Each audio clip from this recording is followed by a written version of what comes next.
flows like the Amazon of Southeast Asia, a huge river whose waters are still yielding animals new to science.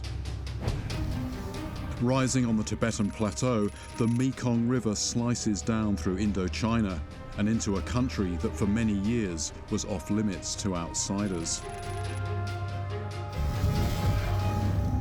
Cambodia was once at the heart of a powerful medieval empire, an empire whose overgrown ruins are covered with images of freshwater giants. These carvings at the centuries-old temple at Angkor show fish so big they can swallow deer whole and so plentiful that boats can't avoid bumping into them. And it's from these monster-filled waters that I've heard reports of a creature that's mutilating both bathers and fishermen. There are multiple cases, but one story is particularly gruesome. A teenage boy was checking his fishing net when he felt a sudden pain in his groin. Blood started gushing from the wound, and when he got out of the water, he discovered that he was missing part of his genitals. He'd been sliced as if by some kind of blade. The culprit, unseen. The details are vague, but I've come across incidents like this before. In Papua New Guinea, the normally vegetarian pacu, introduced from the Amazon, became known as the ball cutter when it appeared to develop an appetite for human testicles. And I can't rule out the possibility of something larger. In Argentina, the golden dorado was guilty of a similarly gruesome attack on a young boy. But as far as I know, neither of these fish nor anything like them is found in Cambodia. So I'm not sure quite what I'll find.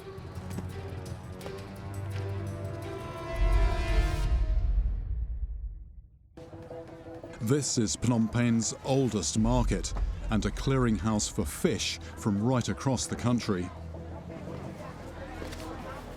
I'm here to see if I can spot anything that's equipped to slice through human flesh. So this one? Okay, right.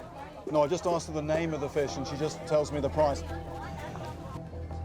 Most of the fish here are new to me, but among them are a few I've encountered before. These, if I'm not mistaken, these are walking catfish. They're very hardy fish, they can live out of water. I want to be a bit careful because they have got, like a lot of catfish, they've got very sharp spines on their pectoral fins. Ah!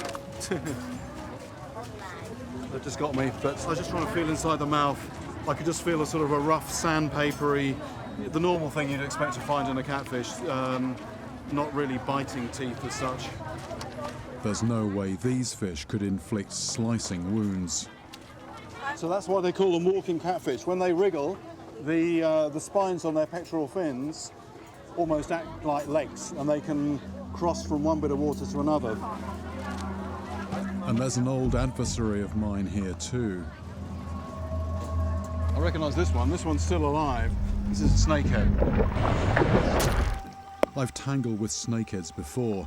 Across the border in Thailand, I investigated stories of savage attacks by these aggressive fish.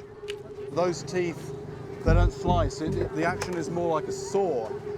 When the fish shakes its head, that will cut through flesh. It doesn't slice. The injuries I've heard about were clean and surgical. Not one of these I'm looking for. There's lots of snakeheads here, but there's quite a lot of other stuff that I don't recognise. Particularly various species of catfish, but other things as well. There are certainly things here that can bite. What name this one?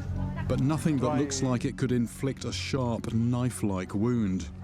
Is there any big animal here with teeth? He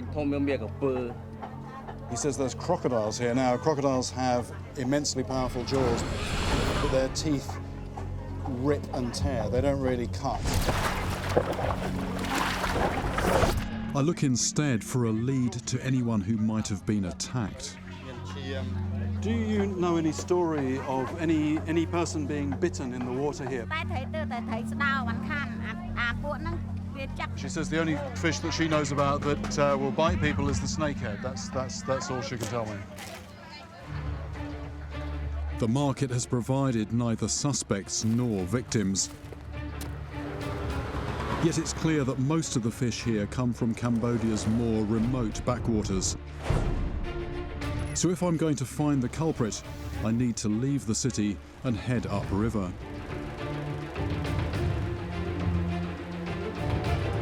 Though Cambodia is new to me, I have been on the Mekong before. Further upriver, I had an experience I'd rather forget. I'm always a little bit uneasy in the remoter corners of this part of the world. It was on this river where it forms the border between Thailand and Laos that I was arrested as a suspected spy. I actually had to leave the country as quickly as possible. That happened in 1984, and it's a very different place today, but even so, I still find it very hard to get completely comfortable in this place.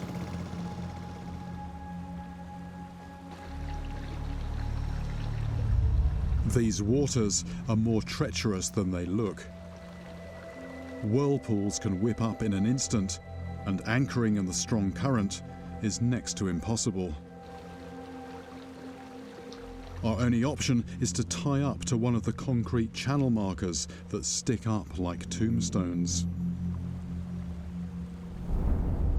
In this water, any predator is likely to be lying deep and using the current to its advantage.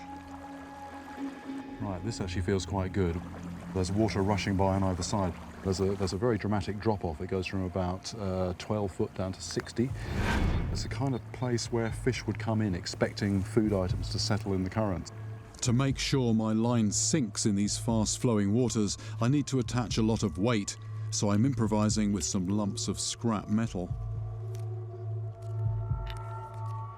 With a bit of luck, that will hold bottom. I'm attaching that to a relatively thin bit of line so that if this does get caught up on anything, what will break will be this and not my main line.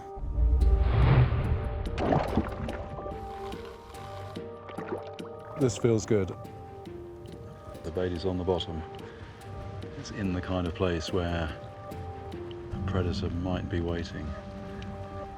The water's too deep and too murky to see anything, so fishing is the only way I can find out what's down there. I'm told, as well as fish, there's unexploded bombs in this river. Nobody quite knows how many, nobody quite knows where. And it's entirely possible that live bombs are still littering the riverbed beneath me. That's something on, that's something on. Whatever's attached to the end of my line, it certainly feels heavy.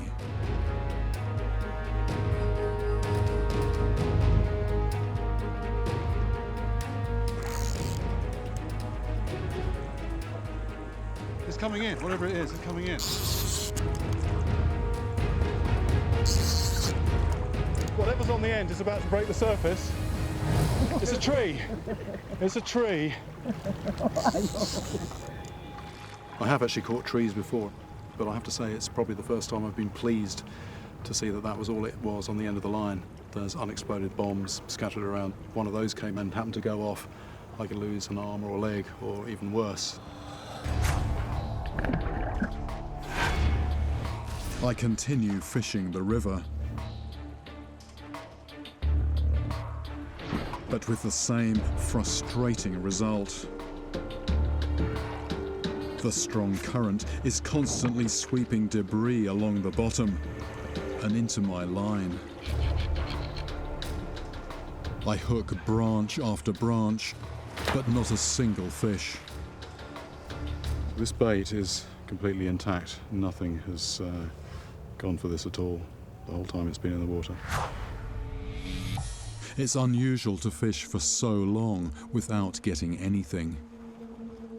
With this stretch of river seemingly empty of fish, I need to switch tactics.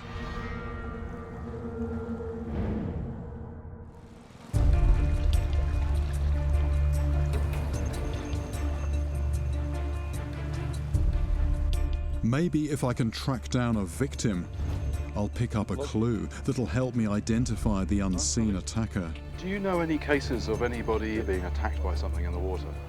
Nothing here. Nothing here. Okay. All right. Thank you. The Mekong is an aquatic highway that connects hundreds of riverside communities, and information spreads rapidly up and down its banks. If there have been attacks nearby, the chances are that somebody will have heard about them. Hello. I've asked river people all over the world about tragic accidents, but I feel uneasy doing so here, where over 1 million people were systematically murdered by a cruel regime. Eventually, a man named Mr. Lung tells me about his brother. His brother was out fishing with a friend close to their village and managed to spear a fish from his boat. But when he tried to retrieve it, something in the water attacked him. When he came back up, his face was streaming with blood on one side. Then when they actually got him back into the boat and cleared everything up, part of his ear had been completely removed. I'm struck by a particular detail, one that's consistent with the other stories I've heard. His brother's butchered ear looked as though it had been surgically sliced with a sharp blade.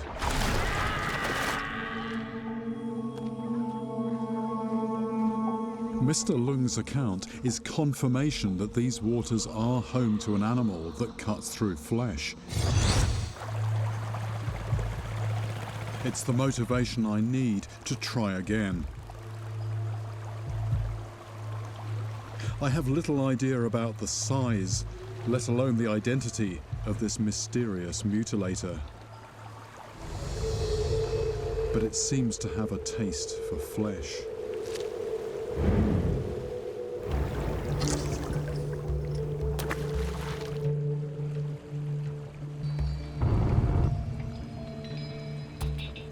However, after 2 more days of fishing, my baits still haven't tempted anything.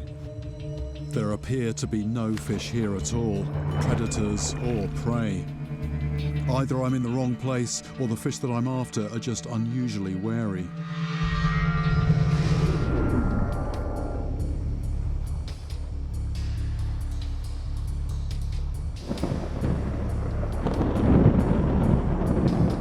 Storm coming. It's coming this way. This boat is very low to the water. If there's waves, we risk getting swamped, so the line's got to come in.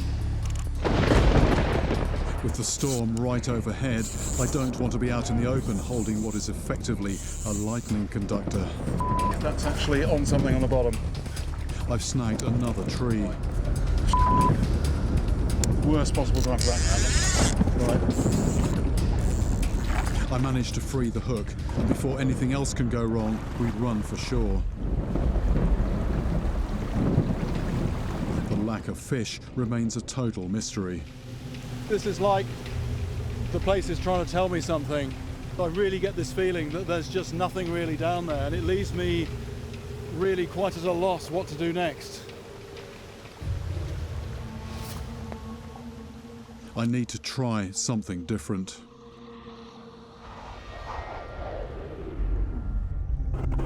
There is one avenue I haven't yet explored. Often, local knowledge is enshrined in folklore. Perhaps there are clues buried in the mythology of this ancient land. Buddhism is central to Cambodian culture, and it also has an intimate connection with nature. If anyone has special knowledge of the river's inhabitants, it may be the local monks.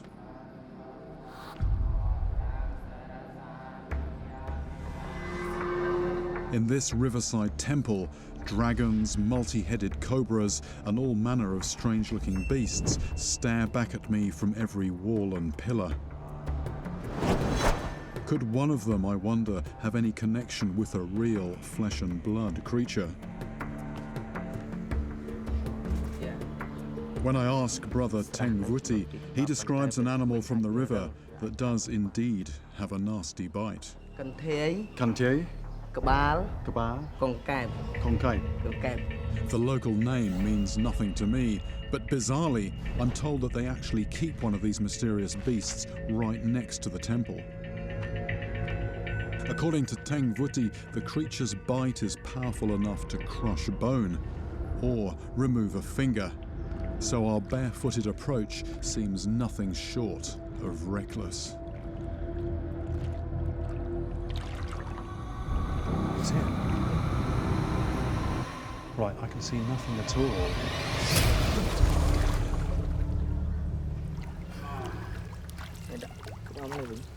When the monk reveals the beast, I recognize it as something I've tangled with before.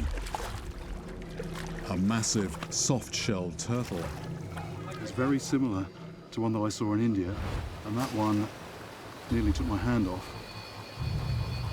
So I'm being quite wary with this. It's got very sharp claws. But it's the beak I've got to watch. It's made up of razor-edged blades, and a turtle's bite really is strong enough to break bone. It's almost like bolt cutters. I mean, you really wouldn't want to get anywhere within range of that at all. This Cambodian species can grow bigger than me, but even a small one could inflict a crippling wound. So this thing, you'd never know it was there. It'd be very easy to blunder into it. And if you came within range of that mouth, it could do some serious damage. However, the very reason turtles are kept here tells me that they can't possibly be the animal I'm after. This is actually a breeding program aimed at saving the species from extinction. The fact is, these turtles are now simply too rare to be behind the multiple attacks I've heard about. Which means I'm still looking for a suspect. This is turning out to be one of my most perplexing investigations. Few rivers have proved so unwilling to give up their secrets. But I'm not about to quit. And the monk's efforts to save the turtles have given me another idea. There's a place I know where I can quickly get a look at what else is lurking beneath the Mekong's murky surface. It's a lake across the border where not one, but many of the Mekong's monsters are protected. I want to see if any of them could leave the signature wounds of the mysterious attacker. I'm going all out. 3 lines should increase my chances of catching.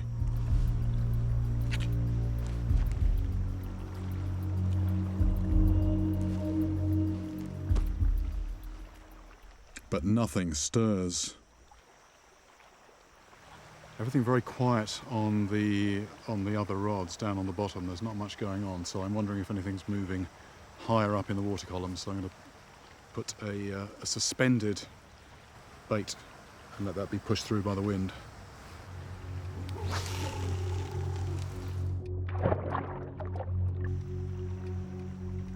This mid-water bait is in the water for barely 5 minutes when something takes it. And from the way it's lunging, I can tell it's powerful.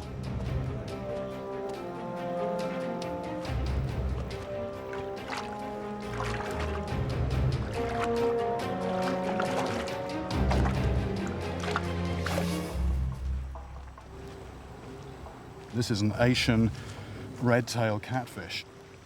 Very clear where it gets the name from. Quite similar to the Amazonian species, but not such a brightly coloured body. This fish definitely is a meat eater, and those tentacles, well, that's largely about finding food in this water. This species is a predator, but looking in its mouth, it's clear that it can't be responsible for the attacks I've heard about. Those are typical catfish rasping teeth. Those teeth are going to graze, but they're not going to bite anything. They're not going to slice in the way these injuries I've been hearing about. And the fact I'm putting my fingers in there with confidence tells you something about those teeth. It's good to be catching fish, but I'm no closer to solving this case.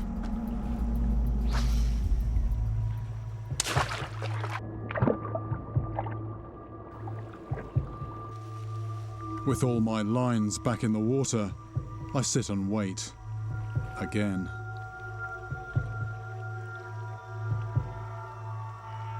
It's barely 5 minutes before something bites one of my baits. Something's on the float. And from the way it's taken off, I can tell it's big. Every time it comes close to the surface, it takes fright and goes down again.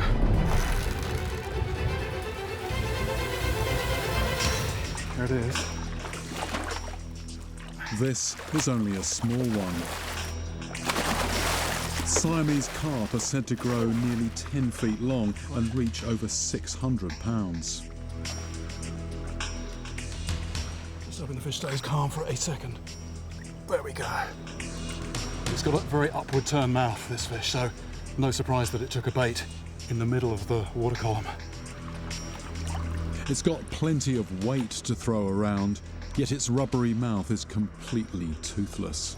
So no way that this could slice through anything or anybody. Just a really... what I was going to say is a really pretty fish. This vegetarian lacks the hardware to make it onto my suspect list. I'm upping my game. Maybe a shower of meaty-smelling fish pellets will tempt a flesh eater onto my line.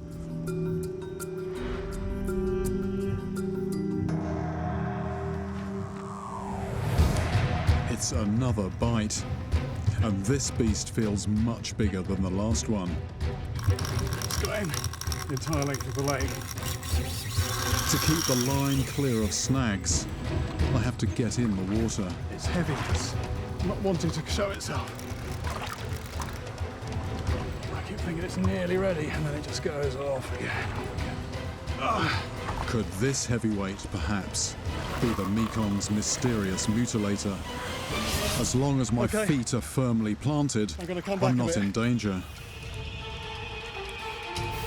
But one more powerful wrench on my line, and the fish has the advantage.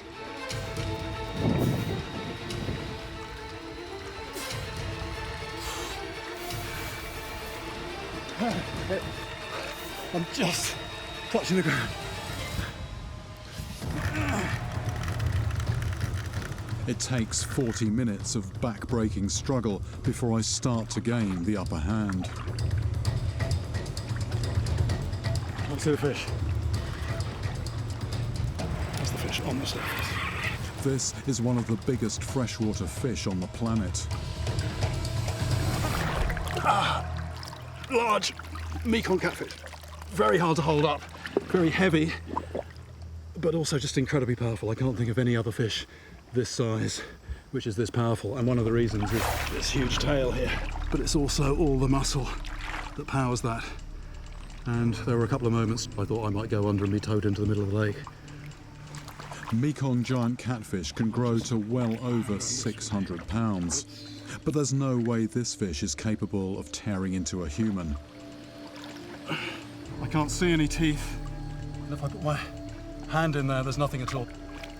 So although this took a very strongly flavoured fish bait, which is quite unusual for one of these, which is normally herbivore, vegetarian, there's no way this can cut or slice anything or anybody. Despite its size, this giant is no more a suspect than a toothless carp or an endangered turtle.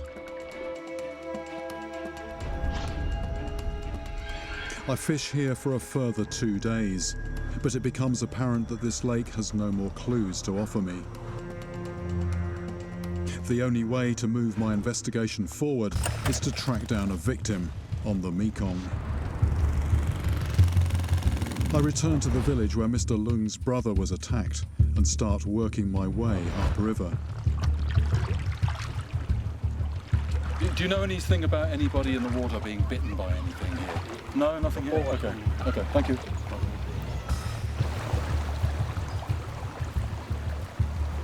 I know there's something here that bites through flesh. But what is it?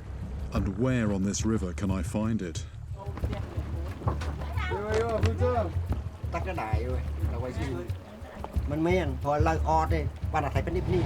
My inquiries lead me to an astonishing account. A brazen assault, not on a human, but on something considerably bigger.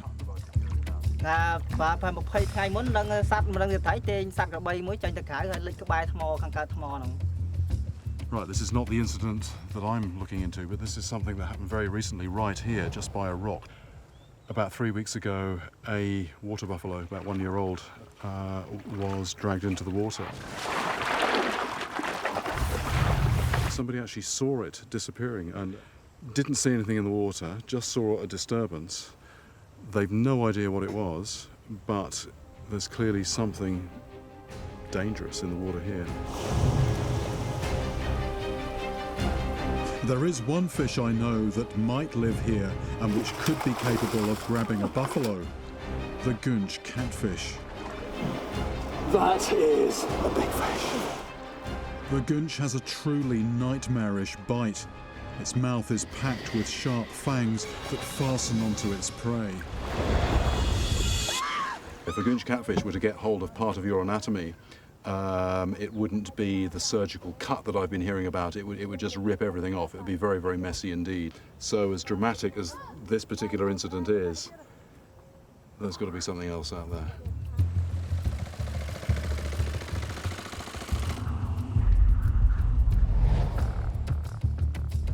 My perseverance eventually pays off. You're saying it's done. Yeah. Although this man has not been attacked himself, he gives me the name of someone who has and tells me where I can find him. The victim is a young man named Sok Heng, and he lives in a slum area known as Kandal. A lot of people in this area live on less than $1 a day, and it's not often that outsiders show up. I'm not sure if I'll be welcome.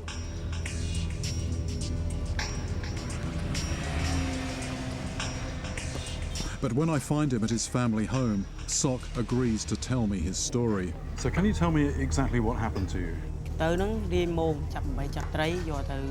Listening to his account, it soon becomes clear that this must be the very attack that brought me to Cambodia. It was just outside the back of the house here, and he was wearing a sort of a wraparound, bit like a sarong, a thing called a krammer. Many fishermen wear krammers in the water, but they leave the flesh beneath exposed and vulnerable.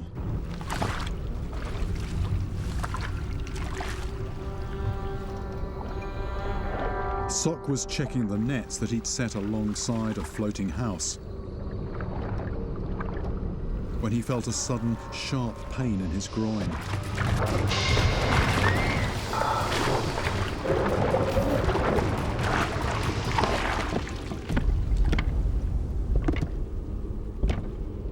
It was only when he got to the hospital that he discovered the horrifying extent of his injury.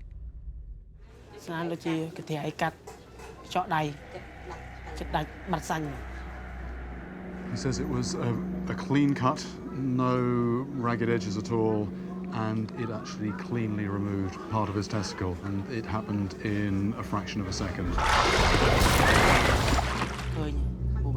Sok did not see his attacker. It vanished as quickly as it had struck. Whatever this was, it just bit him and then disappeared.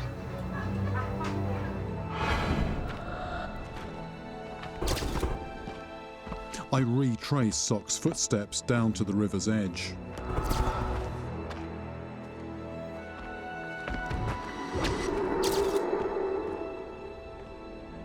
There's just so much stuff in the water. There's weed, but there's also branches, there's old boats, there's cables. I want to start fishing, but my line would quickly get snagged in all the debris. My best bet is to team up with somebody who's got a net out and see what they're pulling up. A man named Mr. Lee has a gill net strung out in the very place where Sok was attacked.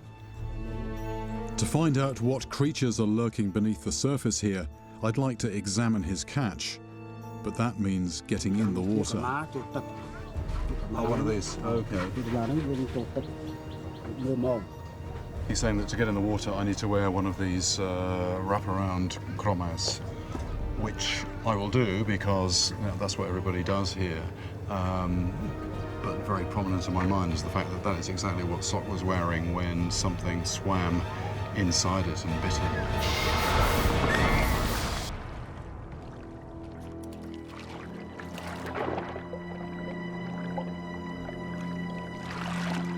Oh, it's muddy. It's quite soft mud. Yeah, there's all sorts of stuff on the bottom. That's the kind of thing I'm trying not to step on. Television's screen there. This is not fun fishing at all. He's got to do this every day.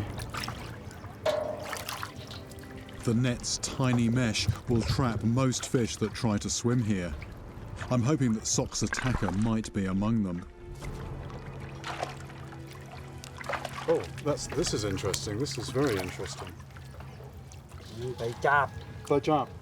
This is something called tai chap, and it looks incredibly like the Amazonian pacu. The pacu is a species that I know can sever genitals. Could this pacu-like fish be responsible for the attack that happened here? If these grow bigger, these could deliver quite a nasty bite. But they are irregular teeth. It's not going to be a slice. It's going to be more of a sort of a ragged cut. I check every last inch of the net, examining every fish I find. There's quite a variety of fish here, but looking at the mouths, the teeth, there's nothing here that's capable of cleanly removing part of a man's testicles. Right, definitely time to get out. The trash-strewn attack site immediately starts to shape my thinking about the perpetrator. To infiltrate these congested, debris-filled waters, the attacker must either have been small, like a piranha, or possibly snake-like. Anything bulky would quickly get caught up in all the nets and other obstacles. So what could have cruelly emasculated the boy?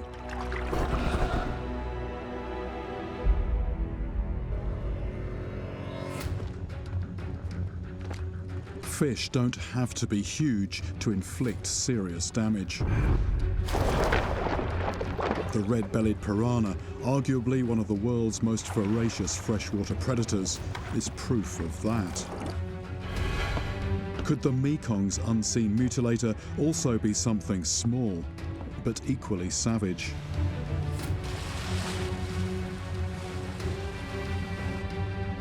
I've come out to slightly deeper water, where I'm hoping to fish without getting snagged. Right, I'm pretty certain that what I'm after is not particularly large, so I'm not having to use very heavy gear here. However, if it is capable of slicing through flesh in the way that I've heard, then that would make very short work of normal fishing line, so I'm using wire next to the hook, basically similar to what I'd use for piranhas, and it shouldn't be able to bite through that. This time, I know I'm in the right place, but the river still refuses to offer anything up. In the end, it's not the water, but my boatman, Ko Sen, who provides me with the crucial lead I'm looking for. He tells me about an animal that's been slicing his fishing nets clean through. This is actually quite strong material. It's almost like it's gone through with scissors or clippers, something like that. Something very sharp. It's not torn, it's cut. He then brings out something that I wasn't expecting. The skeleton of one of the very fish that's been shredding his nets. Its identity is unmistakable. This is a freshwater pufferfish. Named for its ability to puff itself up when threatened, it has a deceptively friendly appearance. It is, in fact, one of the world's most poisonous animals. The paralyzing toxins in its body are deadlier than cyanide and can kill a person in just 20 minutes. But to get a lethal dose, you'd have to eat it. Until now, I never thought this fish would actually go for people.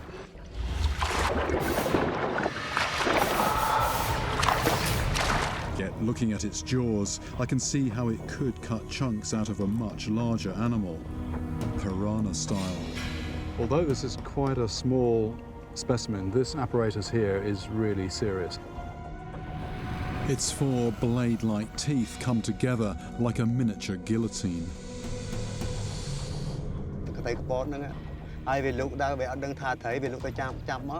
Kosen tells me that his nets were shredded not here, but in a distant lake called Tonle Sap, where the waters are apparently swarming with pufferfish.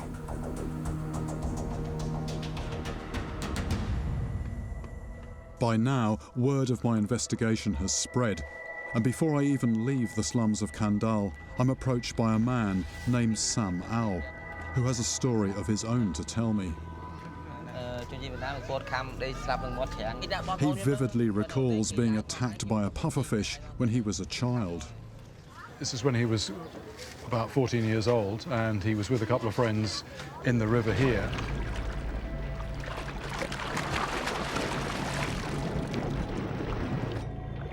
As he ducked under the surface, the fish struck his face without warning.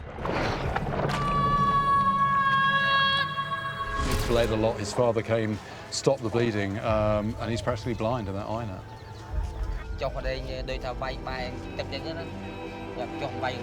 He goes on to tell me about another, much more disturbing attack. I thought being bitten on the eye, being practically blinded, was bad, but this was a Vietnamese man who was in the water. He had gone to check his fish traps when something unseen sank its teeth into one of his legs.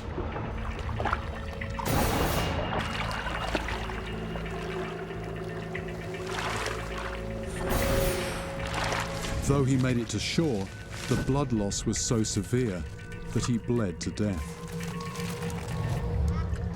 He says he actually saw the body, and what's interesting is his description of the wound. Clean wound that must have just gone so deep that it went through an artery.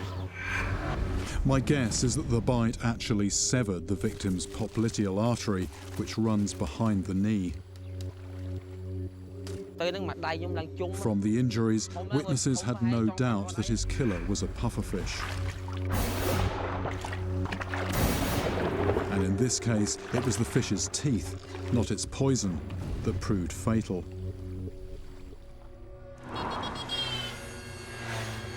Sam Ao confirms what the boatman has already told me, that the best place to catch these fish is at Tonle Sap Lake.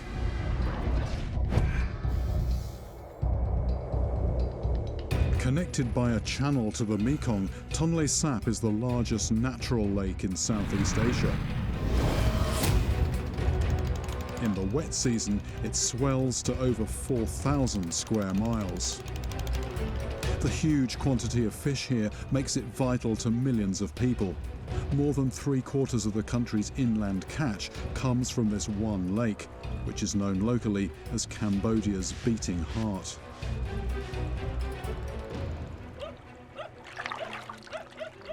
And it's not long before stories of pufferfish attacks are coming thick and fast.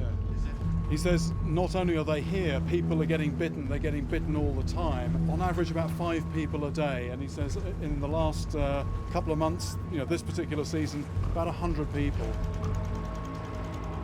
Almost every household I visit has suffered from the attentions of this prolific mutilator. This man has a very ugly wound on his arm. He said it happened just 10 days ago. He says he literally had to tear the pufferfish off. This lake appears to be plagued by these serial attackers, and for the people here, there's no escape. Their survival depends on getting into the water. And every time they do so, it's a gamble whether they'll emerge unscathed.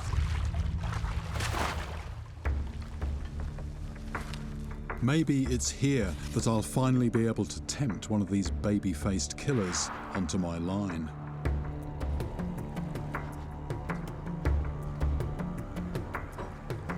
Well, there's no interest in my bait at all. The thing is, I know they're down here. People have been bitten in just the last few days, but they're not going for my bait.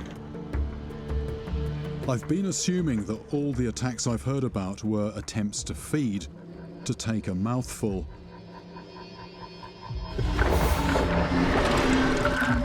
But maybe these fish only bite in self-defense when they're disturbed.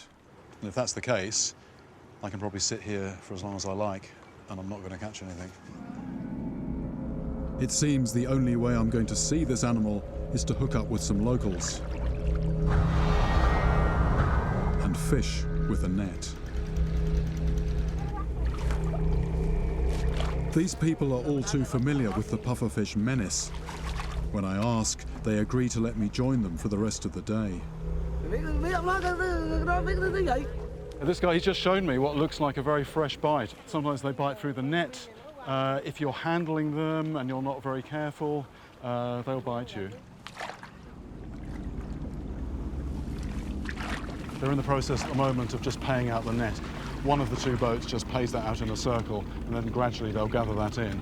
And the bit that I'm interested in is seeing what has become concentrated in the middle of that net. The pufferfish aren't the only things round here that bite. These murky waters are teeming with aquatic hunters. We have a snake in the net. That was actually underneath my feet. I could actually feel something moving at some point. I just assumed it was a fish. And it's become clear that I'm not here just to watch. Retrieving the net requires getting into the water.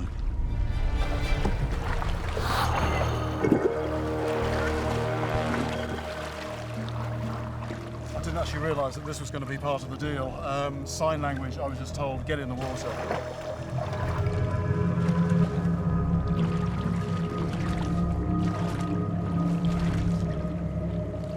If, as I now suspect, the pufferfish are biting in self-defense, then corralling them in a net is just about the last thing I should be doing.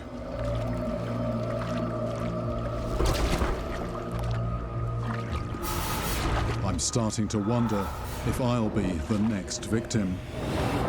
Something just got me, something just got me. I don't know what that was. I think that could have been a catfish spine or something. With the net freed from snags, it's time to haul it in and find out what we've caught.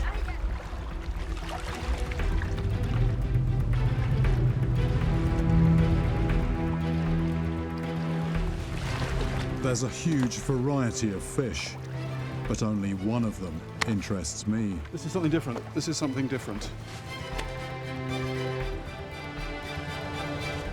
This is the fish, they tell me, that's been biting people here. Behind its harmless appearance, this pint-sized animal packs some vicious weaponry. This is not a fish to be trifled with. Just being very careful here, just hoping it doesn't move suddenly.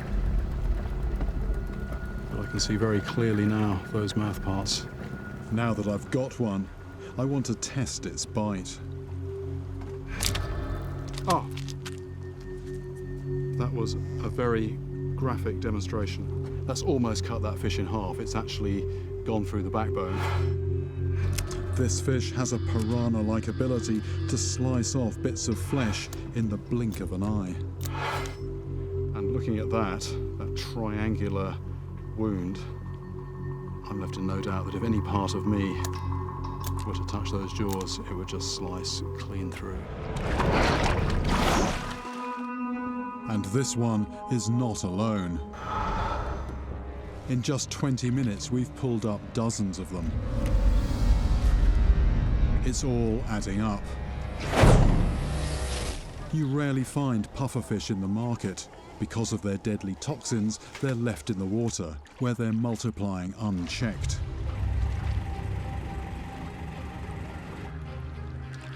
There are now swarms of these potentially dangerous fish, swimming right under people's feet.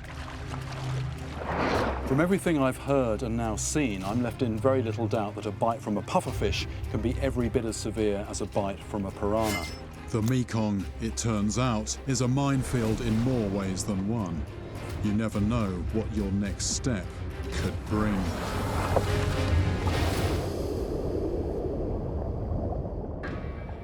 Of all the river monsters I've ever encountered, one has got under my skin more than any other. The tigerfish.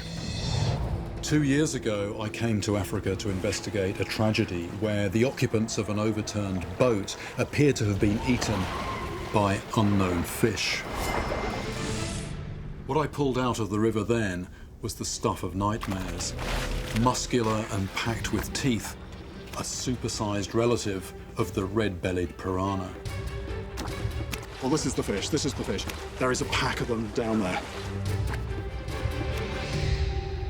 But if this is Africa's piranha, where's the rap sheet? Why are there so few victims? The fact is, so little is known about this fish, and for me, where there's mystery, there's doubt. Maybe by going underwater, I can put this animal's fearsome reputation to the test. But in doing so, will I become prey?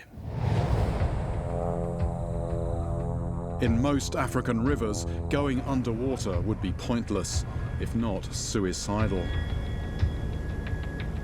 It's normally too cloudy to see anything, and on top of this, you risk encountering crocodiles. But there's one place where I might be able to overcome these problems, if I get my timing right. The Okavango Delta in Botswana is a huge swamp on the northern edge of the Kalahari Desert. Once a year, it gets a massive influx of rainwater that runs off the Angolan highlands. It's at this time, for just a few short weeks, that the water can be clear enough to actually see what's prowling around.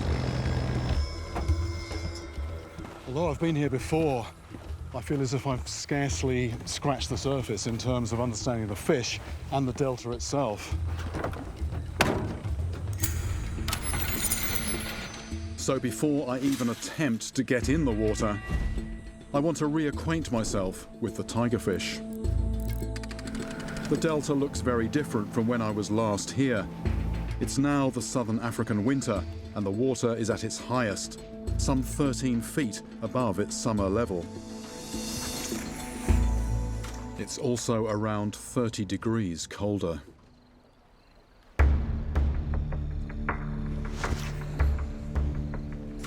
What I don't yet know is how these seasonal changes might affect the behavior of the tigerfish. Though conditions look ideal, the river is strangely quiet.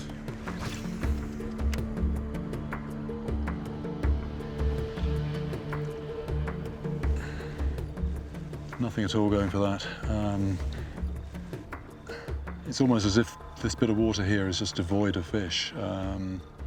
So for once, my normal sampling tool, a fishing line, is just giving me no information whatsoever about what's going on, what's living underneath the surface. With so much floodwater, everything is spread more thinly. It looks like finding a pack of tigerfish in this vast swamp is going to take longer than I reckoned. Because tigerfish are thought to hunt mainly by sight, I'm using flashy lures to provoke a hit. Yet there's tantalizing evidence that these predators may also react to smell, including the smell of blood. Before I came back here, I dug out my research notes, rereading what's known about these enigmatic killers. But to be honest, there's not a lot out there, and just about everything there is relates to the time of the barbel run, when the tigerfish are at their most visible. But there's one old account which made me sit up and sent a shiver up my spine. The account comes from a time when crocodile hunting was big business across Africa.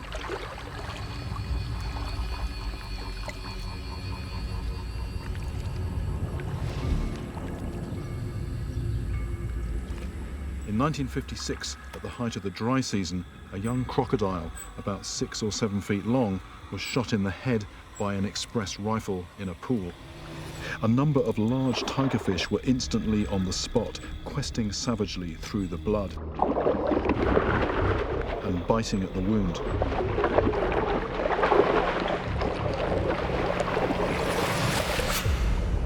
The crocodile sank, and the scene was over as suddenly as it began.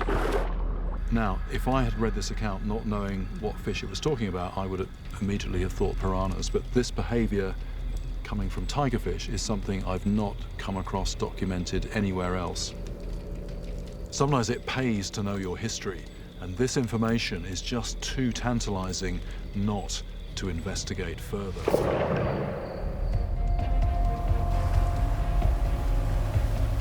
Next morning, as I head upriver, I spot a plume of smoke, the telltale sign of a fisherman's camp. So that looks like it's some fishermen smoking fish, so I'm going to go in and have a chat.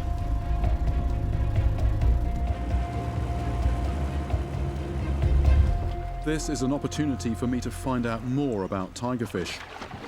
In particular, whether the people who live here see them as a threat.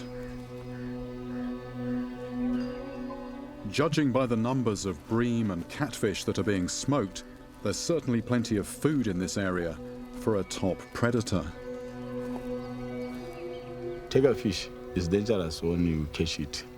You must be very careful. Tigerfish come and bite me on my arm.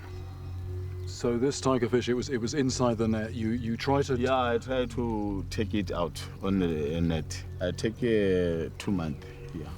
2 months to heal? 2 months, this wound, 2 months. So it was a deep cut. So yeah, it's a deep one. Did it jump out of the water? Yeah, when you jump, you want to beat him on the face, and then I block it. When I block it, and then I bite on this. This fish is seen as a malevolent presence in the river, so it's definitely a fish that everybody here treats with a certain amount of respect. All the fishermen here have their own accounts of being bitten by tigerfish, but always when they're dealing with them in their nets. What they don't have are stories of attacks in open water. But perhaps this isn't surprising. Most people in the Delta know better than to jump out of their canoes. The presence of crocodiles is more than enough to deter them. But if I'm going to understand the true nature of the tigerfish, then sooner or later I'll have to pluck up my courage and get in the water. First, though, I'm stopping off to meet a man named Francois Jacobs. He's one of the very few scientists who are trying to study tigerfish. The tigerfish is one of the, they're one of the most predaceous fish species on Earth. When they lock onto something, it seems that they just fully go out for them. If they see something in distress, even if it's bigger than them, they'll try and at least go for it and take chunks out of fish that we've seen, larger fish that we've caught. So more than one animal, probably? It's more than one animal, definitely, and they're all attacking together. And what senses are they using? Their visual attacking is what makes them so deadly. From what you're saying about the way tigerfish operate, there's almost like a sort of a fighter pilot analogy. They pick something up going on in the distance, and once they actually lock onto it, they're sort of fully committed. Yeah, definitely. As soon as one tigerfish goes, they do seem to attack in a pack. Why is it that there's so little known about tigerfish and their behaviour? It's mostly because they're in crocodile-infested waters, crocs and hippos everywhere, because of the dangers of working in these environments. What I want to do is actually get under the water and look at tigerfish. Would you have any general advice? You're getting in the water with crocodiles. They're known to hunt humans, so if you're asking me if I want to swim with crocodiles and hippo, the answer is no. Good luck. Francois has confirmed that tigerfish, like piranhas, will attack animals much bigger than themselves. And he's reminded me, as if I needed it, that to put this to the test, I'll also have to deal with crocodiles. My immediate objective, though, is to find the tigerfish. What I'm doing is fishing a very flashy lure that will catch the sunlight, also cause vibrations, and the kind of places I've been looking out for are where you've got a bend, and what the bend will do, it will sort of create a sandbar followed by a drop-off, and it's exactly the kind of place where predators like to lurk and wait for smaller fish to pass in the current. By late afternoon, I'm still empty-handed. Little eddy over there, let's just try that. If there are tigerfish here, then they're very wary. No, I thought something was on there. My mind is starting to play tricks on me. It's sometimes hard to tell if I'm getting a knock on the lure or just snagging another weed. When it comes, though, the strike is unmistakable.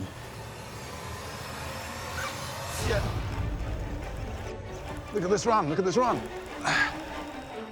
A savage hit on the lure, savage hit. Right, we have a fish. I didn't see it it just jumped out of the water just then. Didn't see it too clearly. I think it's a tigerfish. Right, I've got a landing net there.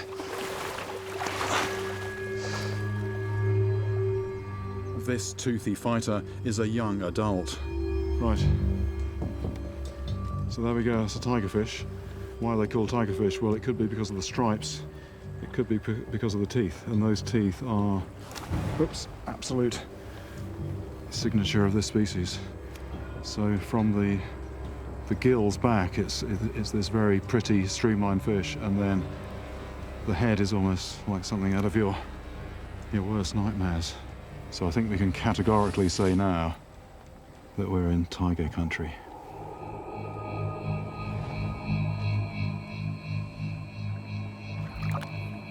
But how many of them are out there? Have they split up into ones and twos? Or could there be a whole pack of them right underneath me?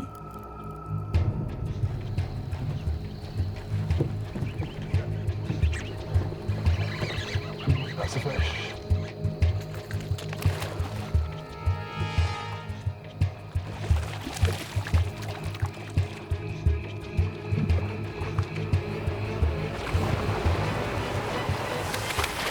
This one is much bigger than my first catch.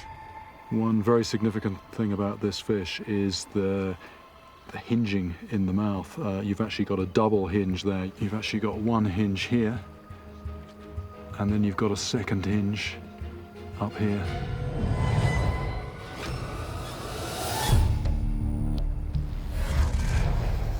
What this means is that it can open its jaws a lot wider than other fish.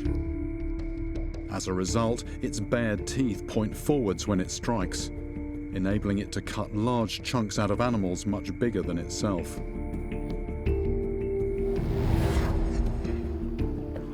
Right, so I think it's time to get this one back in the water.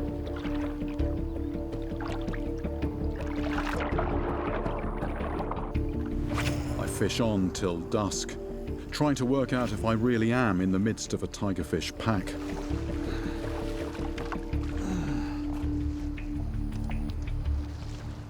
What happened just now was very interesting. There was a knock on the lure, another one. Now, it could have been this same fish chasing it. There could have been a group of them down there. From where I am on the boat, there's actually no way of telling. Tigerfish clearly have the hardware to do some serious damage. But what if I was to jump in? Would they actually attack me? One recent story from Zimbabwe makes me wonder. In search of work, 2 young men decide to enter South Africa illegally. To avoid a border post, they must swim across a river. But within minutes, they're attacked by something in the water.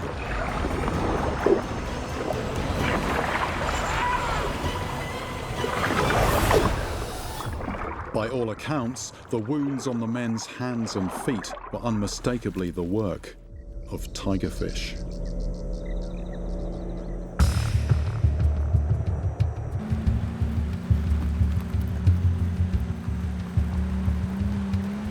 Now, I love fishing, but there's a limit to what fishing can tell you. Basically, it tells you that a certain fish was in a certain place and it was feeding.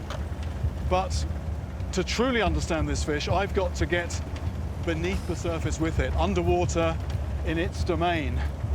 In effect, what I've got to do, I've got to turn myself into human bait. That's easier said than done. Before I can go eye to eye with tigerfish, I first need to get past the crocodiles. To find out how, I'm meeting Brad Besterlink, a man who's grown up in the Delta. If anyone can make sure I don't end up as reptile food, it's Brad. But there are no guarantees. So, I mean, what about the large animals that exist here? The elephants, the hippos, the crocs. How do you work around them? Crocs are much harder to anticipate, and that's just something that we have to deal with in the water. So, what you say deal with in the water, I mean, what does that involve? Well, we can... Isn't that rather, that sounds pretty dangerous? We can manage interactions with crocs on the bottom. In the surface, that's where you die. Brad has figured out that for a few weeks every winter, the water temperature is low enough to slow down the cold-blooded crocs. In effect, they enter a brief hibernation when they cease to hunt. So far, so logical, but I'm feeling anything but reassured.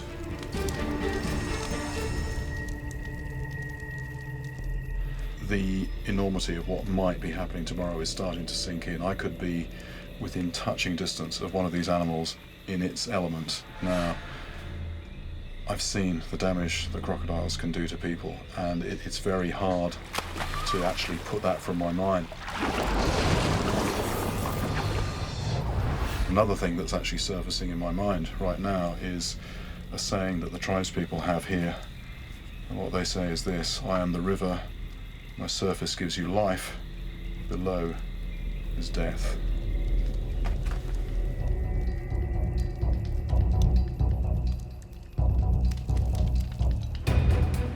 Next morning, Brad and I head out to our first dive location, close to where I was fishing. I'm hoping to encounter the same tigerfish that were attacking my lure. But to get there, we have to thread our way through narrow, twisting channels. Channels that have been carved out by the Delta's largest aquatic resident.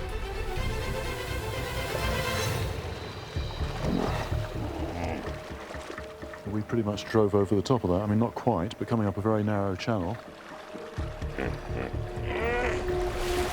We've stopped a safe distance away, and it's.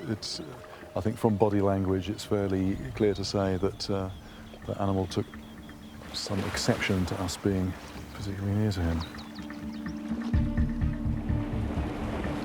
Bull hippos like this one can be violently territorial. They kill more people in Africa than any other large animal.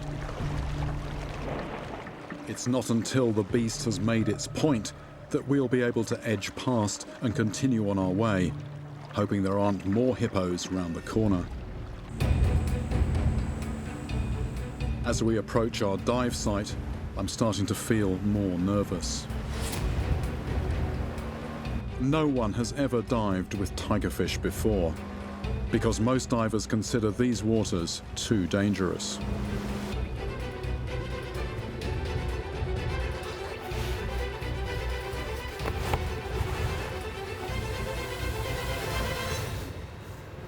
The water's lovely and clear, almost like an aquarium. It actually looks very benign, but the knowledge that there could be crocodiles down there puts a rather different light on proceedings.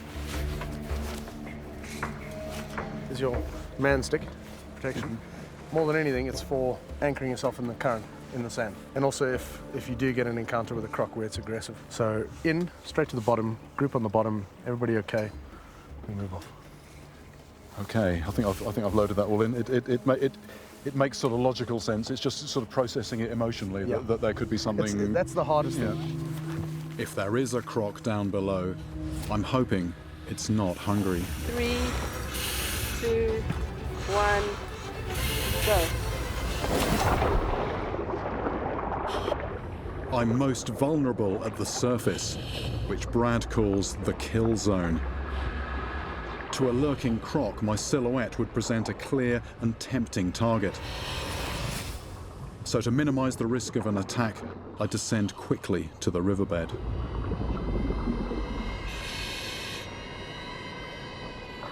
I've got a camera fixed to my dive stick to record any encounters with either tigerfish or crocodiles. And my mask has a built-in microphone, hardwired to a recorder on my back.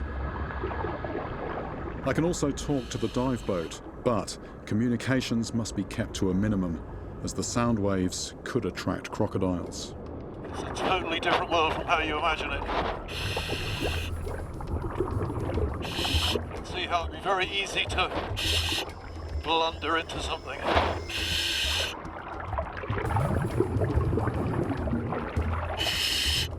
They do say about crocodiles, it's the ones you can't see you should worry about. So, eyes peeled. It's hard to stay relaxed in this nerve-wracking situation. But if I breathe too hard, I'll quickly use up my air supply. The first signs of life are some squeaker catfish, named after the strange noises they make. Nice to see some of the fish down here. They stick close together, partly for protection, but whether from tigerfish or crocs, I'm not sure.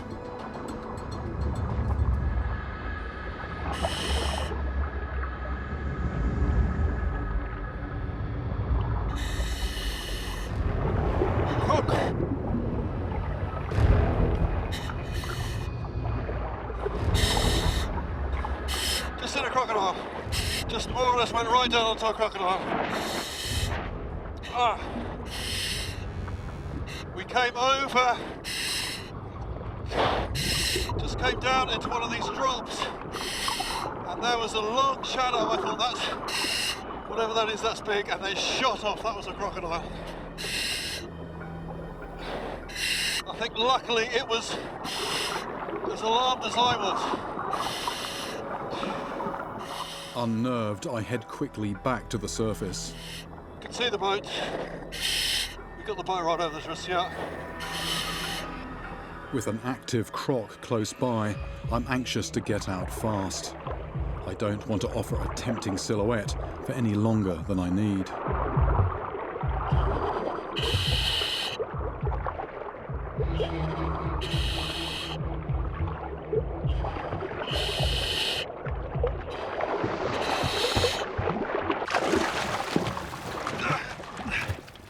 A little bit of an unexpected visitor, but it's, I mean, that's just a lesson, you know? Yeah. You sort of tune into those squeakers, so you're looking for those, but it's not to become so preoccupied with those that you're not always also keeping an eye out for something else. They feed on these little squeakers, and here we are drifting with squeakers. I can log my first dive with a croc, but that's not what I'm here for. No tigerfish. Lots of little pretty small things in one place, but the tigerfish is funny. In parts of Africa, they do say they have almost supernatural powers, and it's the last time I was here, they were everywhere. There were sudden huge concentrations of them. It's almost as if they vanished, gone into another dimension. The Okavango is vast, and the tigerfish could be anywhere. During the wet winter months, the whole place teems with life.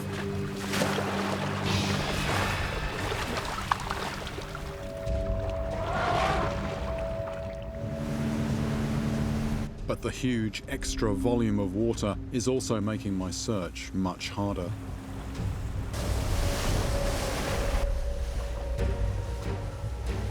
I select a new place to dive, a stretch of water where the omens look good.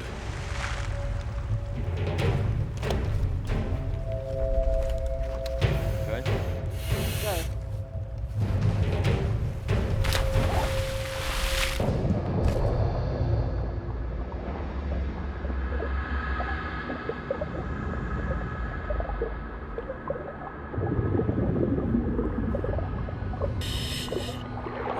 almost like being in a plane and flying into a thunderstorm. It's all bright around you and you're just being taken, in this case by the current, to this area of dark. But actually as you approach, it lightens up, but you're always rather concerned about what might be there.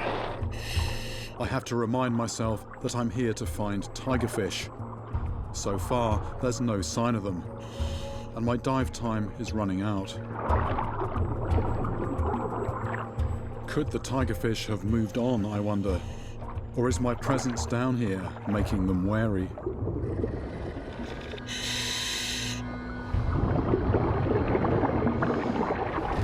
Croc!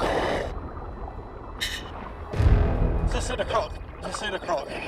This looks quite big. Just more or less went right down onto a crocodile. Ah! It looks right at me and keeps moving. I follow it, trusting in Brad's theory that the water is still too cold for this large reptile to be in feeding mode. But even if this is true, the croc will still bite me if I get too close to its head. And with a large, struggling object clamped in its jaws, it could then throw itself into a death roll, spinning its body with enough force to dismember me.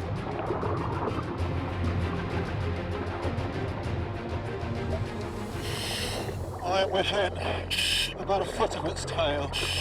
Unbelievable, unbelievable that I can get this close. I didn't even touch it. I've just touched its tail.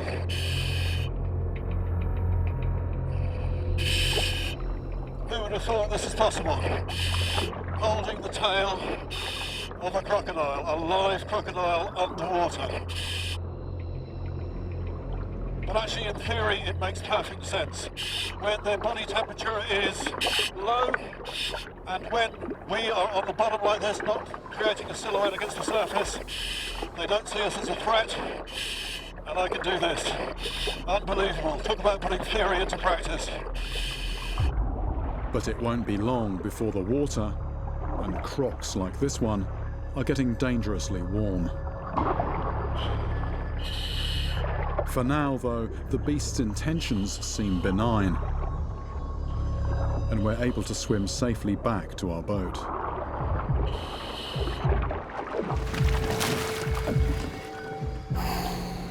Just getting breath back a little bit, not necessarily all down to exertion. That was me touching a croc, a live croc. I was trying to put into words while I was down there what that felt like. I was partly quite detached and theoretical about it. I know what Brad has told me about these being very special circumstances here. Their body temperature is right down. We're approaching them in a way which doesn't make us look like prey because we're on the bottom, we're not silhouetted above it. But even so, actually putting that into practice, having experienced that, I feel that was an important hurdle to get past. So if we do run into one again, I'm going to be calm. And the thing is, I feel I can now focus more on looking for the tigers than continually looking around, where's the croc going to be?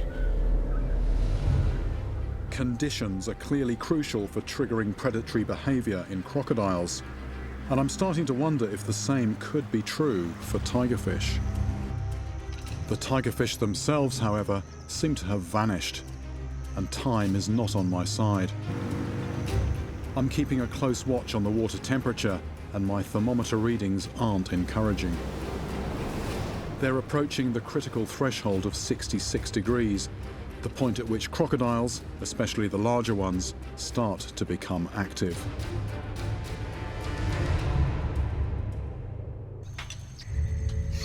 Before my next dive, I decide to talk to a man named Lloyd Wilmot, a veteran of the Delta. Back in the 1970s, Lloyd actually experienced a tigerfish attack, and I'm hoping that his account might provide some insight into what makes these fish so potentially dangerous.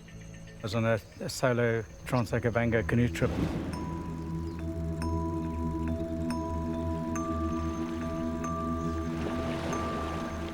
I had the strangest experience there where I'm sort of looking over my shoulders and I'm scanning the surface. And the next thing, I get quite a big splash right next to me.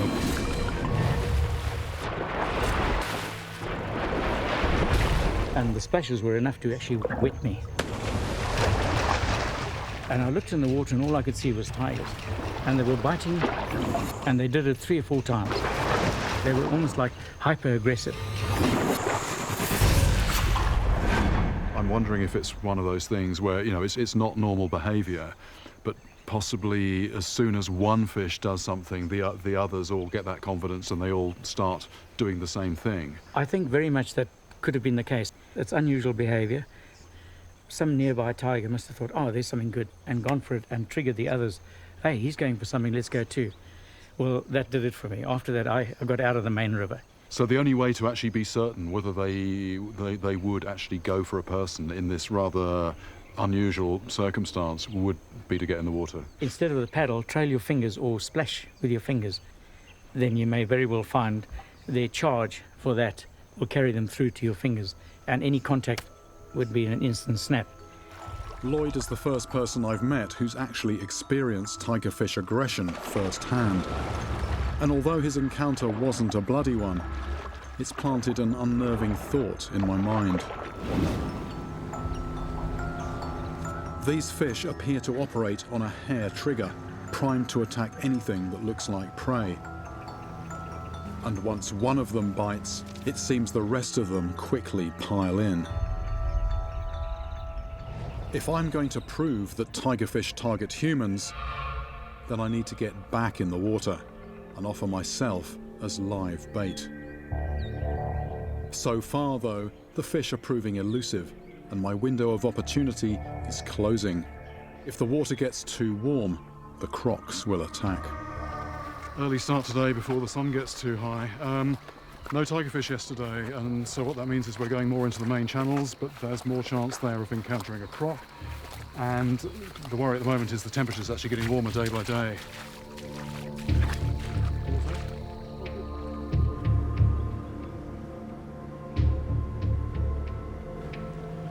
The water is visibly going down and it's coming back into the channel, which is good because the fish are going to be more concentrated, more present in the channels. But the other thing that's happening is that the water is warming up, and when the water warms up, the crocodiles warm up, and it's going to hit a point when it's actually no longer safe to get in the water. So what we're having to do now is get out earlier in the day. We still want light to see by, but our available time to possibly see tigerfish is limited. I haven't got a lot of time. I've now made over a dozen dives without encountering a single tigerfish. What seems straightforward with a rod and line is proving much more difficult with a dive suit and air tanks. Because so little is known about the movements of tigerfish, it's not even clear where I should be focusing my search. But having come so far to get an answer, I'm not giving up. It's time to dive deeper into an unexplored hiding place. The thing is, when you get in the water here, you realise there's so much more to the river than what you see just between the banks. There are these overhangs and what look like caves, in fact, under the vegetation, under floating vegetation. So it's possible that the roots of those weeds could provide shelter for small fish, and if the small fish are there, the predators could be as well. So today it's all about specifically getting under the banks, underneath the floating vegetation, see what we can find there. This will be a risky dive into pitch black water with little room to maneuver. And the dense vegetation could also limit communication with the boat. But most important, I've got to keep a close eye on the rising water temperature.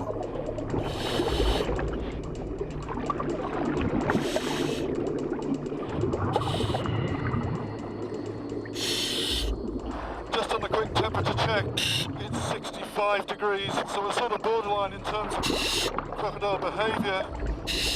So we're on that point where there is a kind of trigger where the crocodile's behaviour flips from one thing to another. The water may be clear, but beneath the floating papyrus, there is no sunlight. going into the cave. Now this is where visibility is really shutting down. Topside diver 1, do you receive? Over.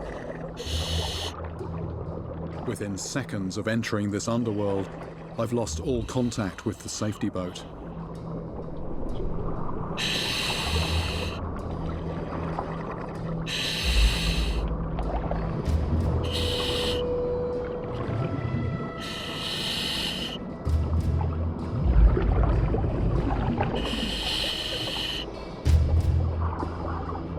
I need to stay alert. If I run into the wrong end of a croc, I won't have the space or time to escape.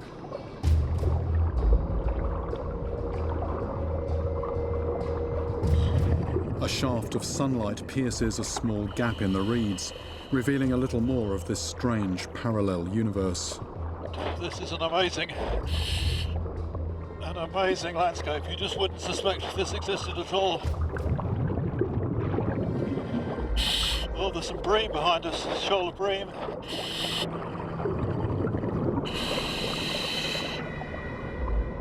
We're quite a long way under. Incredible spooky atmosphere, incredible. A few hundred feet in, and I feel like I've been lured into a deadly labyrinth. Suddenly really closing in around us. We've gone into a sort of a chamber now. Small entrance which has opened out. This is a completely different world here.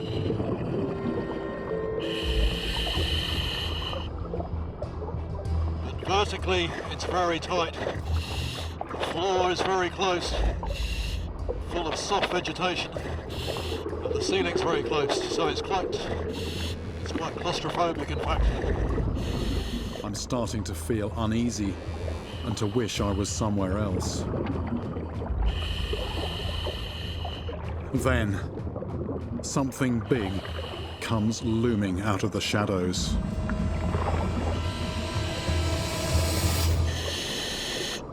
Oh. There's a monster catfish here. Just saying, a monster catfish. A catfish this size would normally be beast enough for me. Here, it's just one of several formidable predators. And it's not the one I'm after.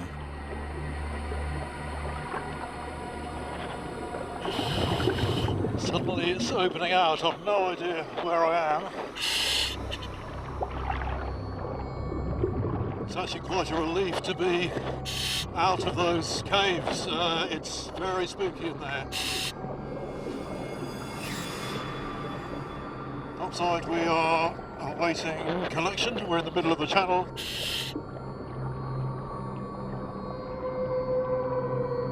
For several minutes, there's no response. Then at last, a voice in my earpiece. Yeah, topside diver 1 here is the first time I've heard you since first getting in. But yeah, we're here, we're good. The boat is a welcome sight above me. We're under the boat.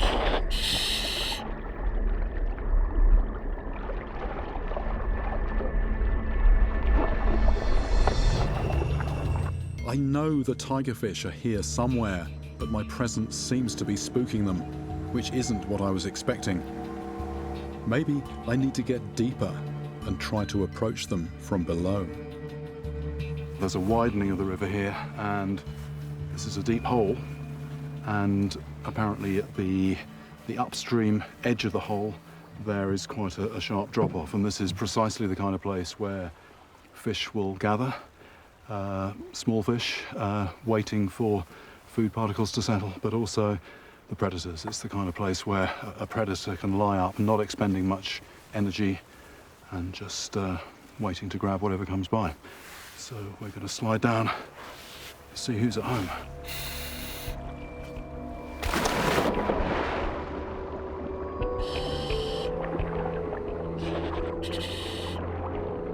I can see straight away that this is very different from the other places I've explored.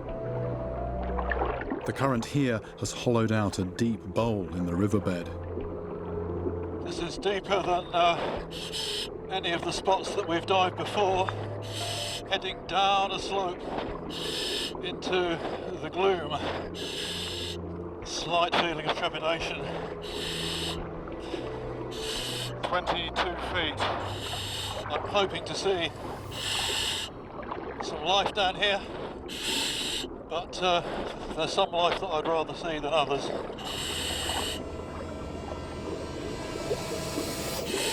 This is the remains of a wooden canoe down here on the bottom of the river.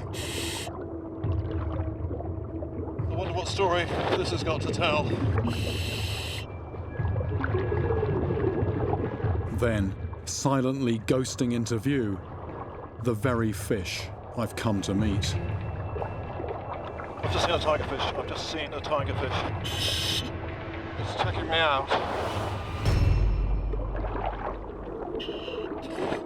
That was a big tigerfish. Just went right in front of me. And right above me is a sight that possibly no one has ever seen before. Oh, that's fish above us. And those are definitely tigerfish. There's some big tigerfish there. They've appeared from nowhere, and they're barely 20 feet away. Very recognisable because of that deep forked tail. A shoal of tigerfish. There must be at least 50 adults in this pack, all of a similar size.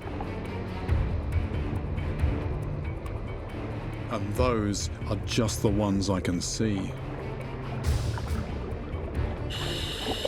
Wow, that is a lot of tigerfish. They're in more numbers than I thought possible. And they're still coming, they're still coming. And I've finally found the tigerfish. There are packs of them. This is really quite incredible. I'm very aware that the tigerfish are between me and the boat, but so far they're keeping their distance. Maybe they're biding their time. If they really are super aggressive, then why are they holding back? Perhaps what's missing is something to provoke that first crucial bite. The bite that unleashes the rest of the pack. It sounds crazy, but maybe I need to provide a trigger. What I have in mind may just be the riskiest thing I'm ever likely to do. But it's now or never. This is very much unknown territory we're going into, trying to encounter tigerfish underwater. Because time is short, what I'm doing, I'm effectively going to chum the water with some of the tigerfish's normal diet, small fish. So I've got a few handfuls of this, and I'm going to throw that into the water and see how they respond. And I'll be in the water with them. I've no idea how chumming the water will affect the tigerfish, but I'm hoping they're still here. If they do turn nasty, I'm ready to run for the boat.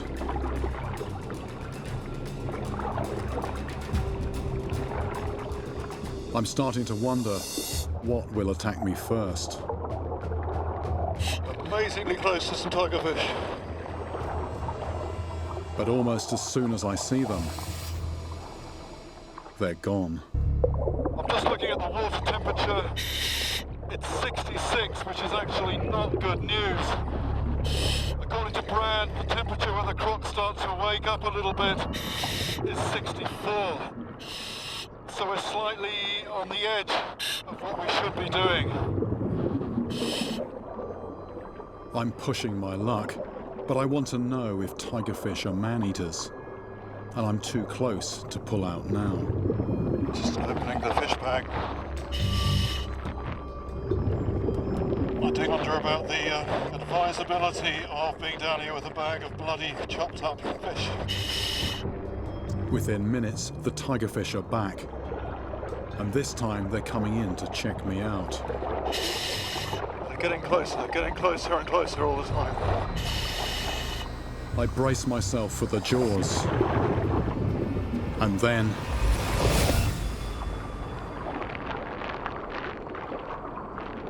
nothing. I'm in plain sight of perhaps 50 hungry tigerfish, yet they're refusing to touch me. This is really quite incredible. They're so bold underwater, coming so close. It really shows that hunger overrides all other emotions. In theory, I'm an easy meal, but the fish seem more curious than murderous. They've got the jaws and teeth to attack me, but plainly they don't see me as food. I'm simply not on their menu. So what about those rare stories where people have been attacked? The victims of the overturned boat and the migrant workers mauled in the river. So in other conditions, could tigerfish take down a person? The answer may lie in the river itself. My experiment tells me that as long as tigerfish can clearly see what they're dealing with, we're safe. But visibility is rarely so good.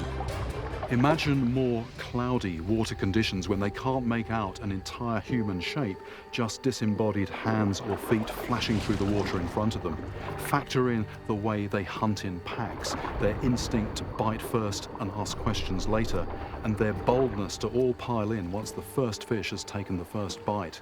In those conditions, I think it's true to say that I wouldn't feel so happy to be in the water with them.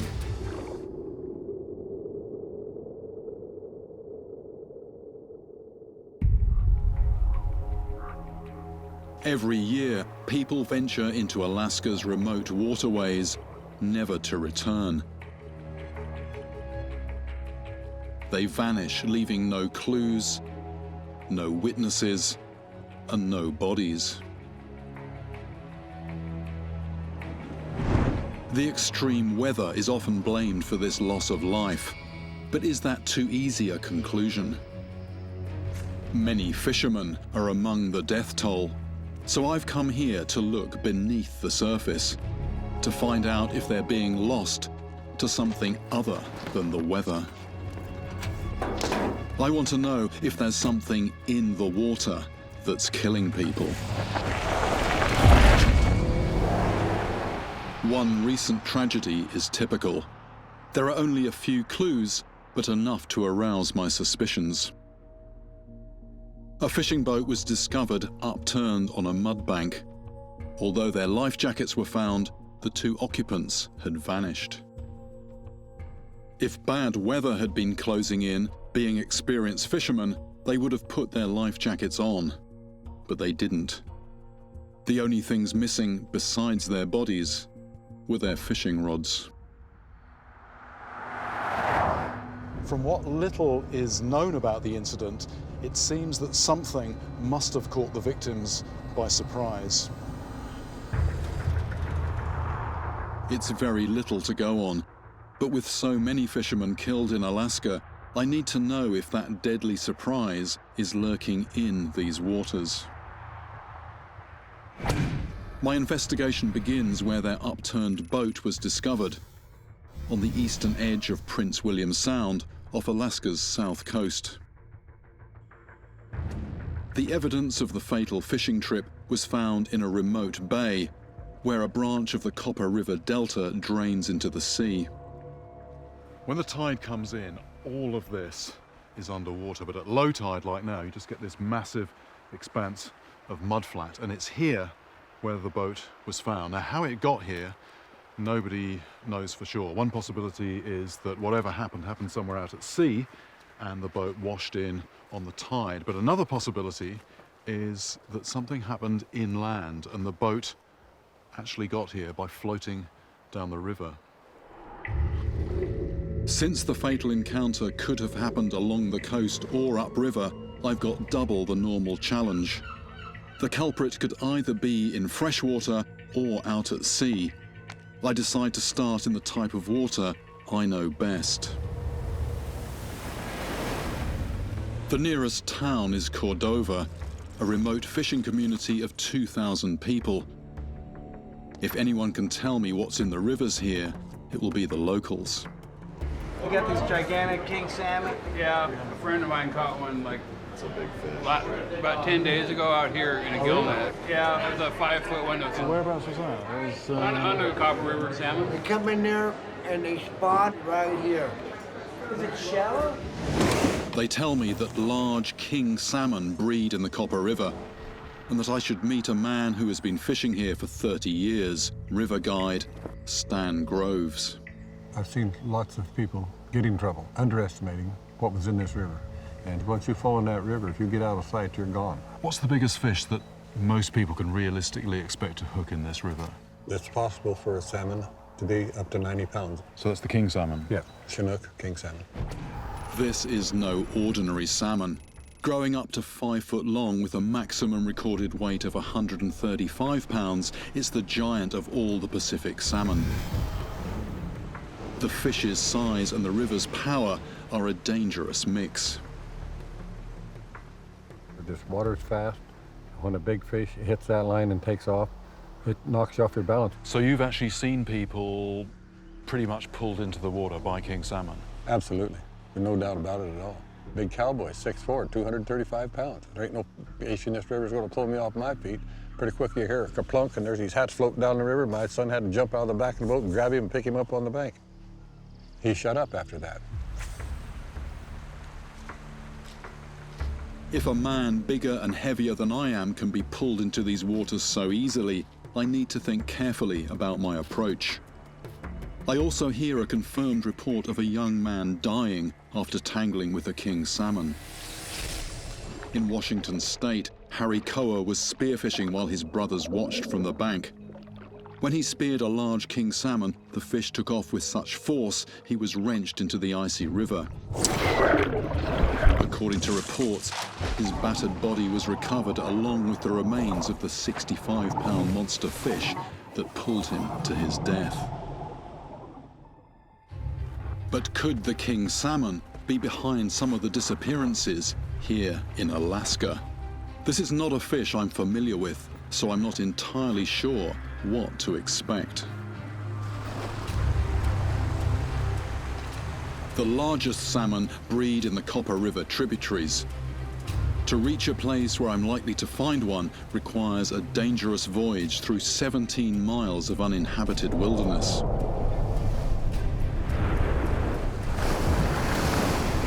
I'm feeling out of my element in these icy, turbulent rapids. But the mighty king salmon has the power to swim against this white water on its 200-mile run from the sea to its breeding grounds upstream.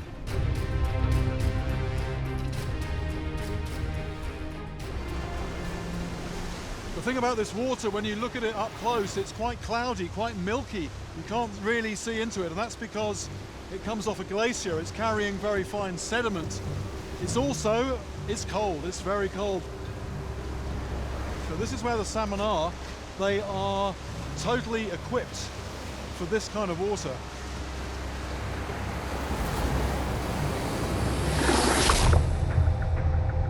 The salmon can manage these extreme conditions, but if I was dragged into these waters, I'd either drown or be dead from hypothermia in minutes.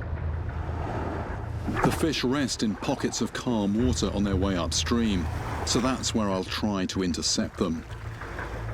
Salmon stop feeding when they leave the sea to spawn, so to hook one of these monsters, the locals tell me I have to use an unusual bait. Those are actually king salmon eggs. Now, salmon don't normally feed in fresh water, but if you drag this across their face, they will go for it. One theory behind that, nobody knows for sure, is that maybe they recognize the eggs, but they will be from another individual. So it's the salmon trying to put the competition out of business. Final detail, I'm using a 100-pound breaking strain braided line. The drag here, I've got it screwed up almost as far as it will go, and it's all I can do to pull that line off the spool. I can feel it cutting into my fingers, but you need it this tight because if the fish get up any momentum in this current, they're going to take a lot of stopping. If I do hook a king salmon, I must remember it's not safe to step any further into this river. A fisherman's determination to never let go of the rod can be overwhelming. But if I get pulled into this icy current so far from help, I could end up as another deadly statistic. I must also remember that on Alaskan rivers, the danger does not only lurk in the fast-flowing water. Last time I was salmon fishing in Alaska, I had a bear suddenly appear a matter of a few feet away from me. Ah! Here we go. The incident happened 4 years ago when I was fishing for sockeye salmon. Out of the water, out of the water. Grizzlies are drawn to the riverbanks to catch these tasty fish. One adolescent male didn't want to do his own fishing. He wanted to take my catch. We're going to break them. No, we're just going to break the fish off. Come on. He took the fish, and then he came back for more. Now that we had no salmon to give, we were in much greater danger. We had to fire a warning shot.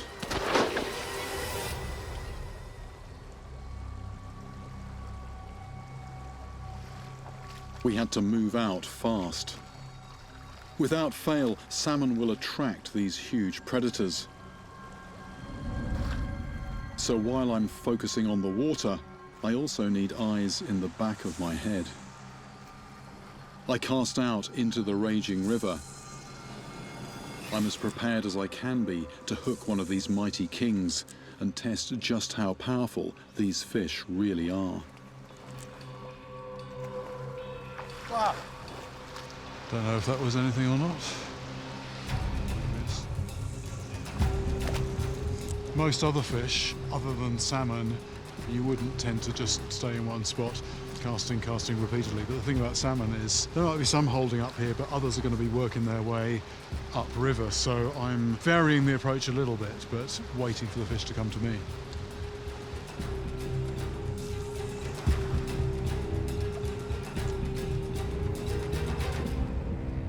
Somewhere hidden in this churning current, the king salmon are on the move. And suddenly, something grabs the bait. Fish! Big fish in heavy current. Amazing how much strength it's got.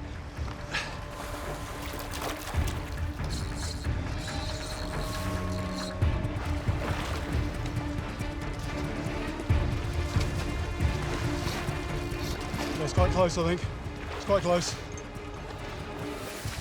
Yep. There we go. There we go. Oh, still a lot of strength in that fish. Wow, and that's the male. Fantastic. There we go. Whew. Okay, here we go. So this is a male king salmon. The males transform as they head upriver. Their jaw distorts and develops sharp canines, ready for gruesome battles in the spawning grounds. It swam over 160 miles to be here. It hasn't fed the entire way. It's been just running on body fat, so it's been losing weight as it gets up here. I'm just amazed that it has so much energy. This 35-pounder put up an arm-wrenching fight, but fish twice this size have been caught here. I wonder if the king salmon could indeed be behind some of the unexplained disappearances in this part of Alaska. There you go. There was a moment there where I was actually struggling to keep my balance on these boulders. The strength of that fish took me a little bit by surprise. It'd be very easy to end up in this fast water, and fast water doesn't need to be very deep to overpower you. You know, knee deep or so, it can knock you over. I can imagine a scenario where just that desire to go too much out into the current could spell trouble. The loss of a lone fisherman in this way is very believable. But in the recent case where the upturned boat was found, 2 people were fishing together. What about the second person? Well, you see incidences all the time where somebody goes to help a person who's already in trouble. They both end up in trouble. So, yeah, 2 people quite possibly. But something still doesn't add up. In this case, the victim's boat and life jackets were discovered. So why were their bodies never found? The water here is just too shallow for 2 people to completely disappear. Even a scavenging grizzly would have left some evidence behind. In this case, I don't think they were fishing upriver at all. Their boat was found where the river meets the sea.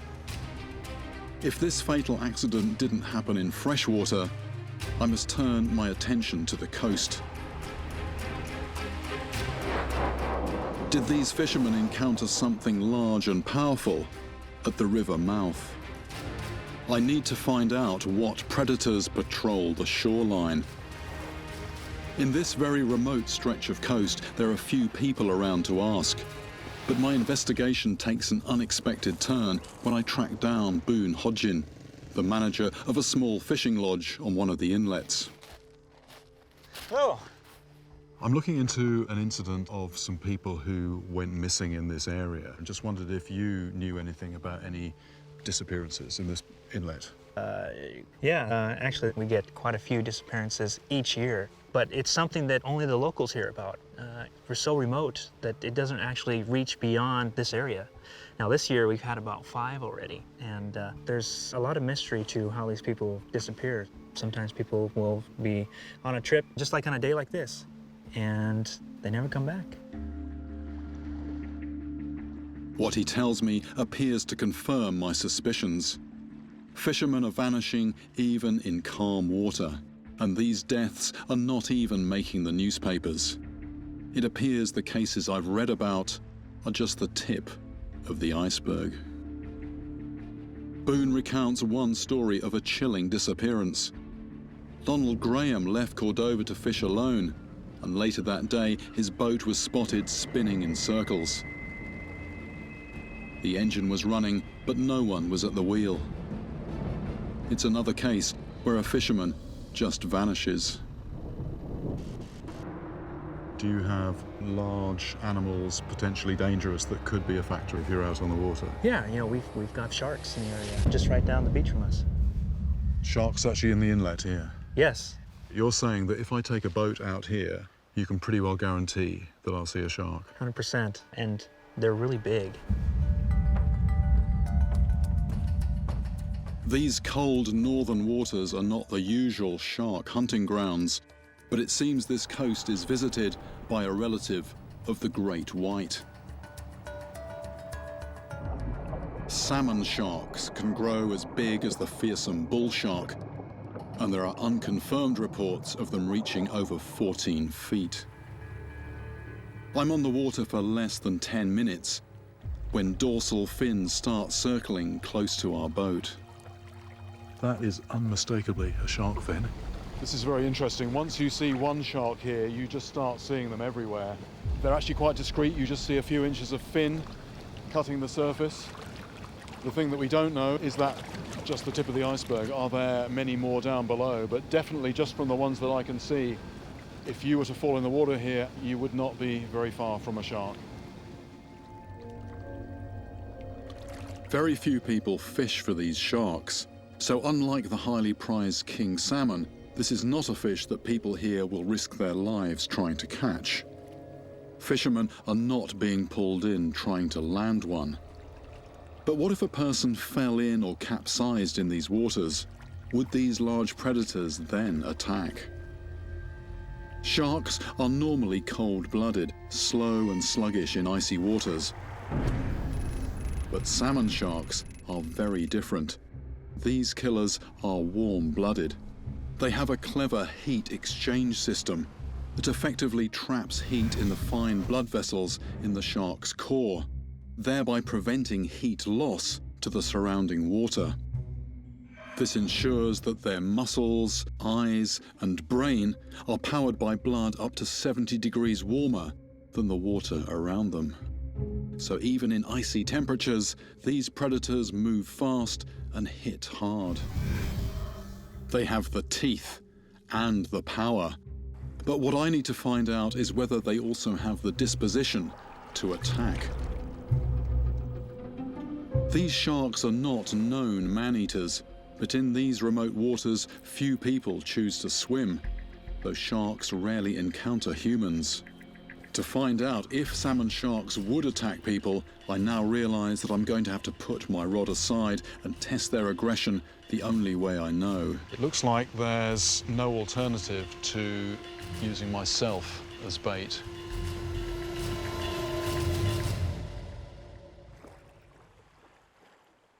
The next morning, I returned to where we saw sharks circling at the surface.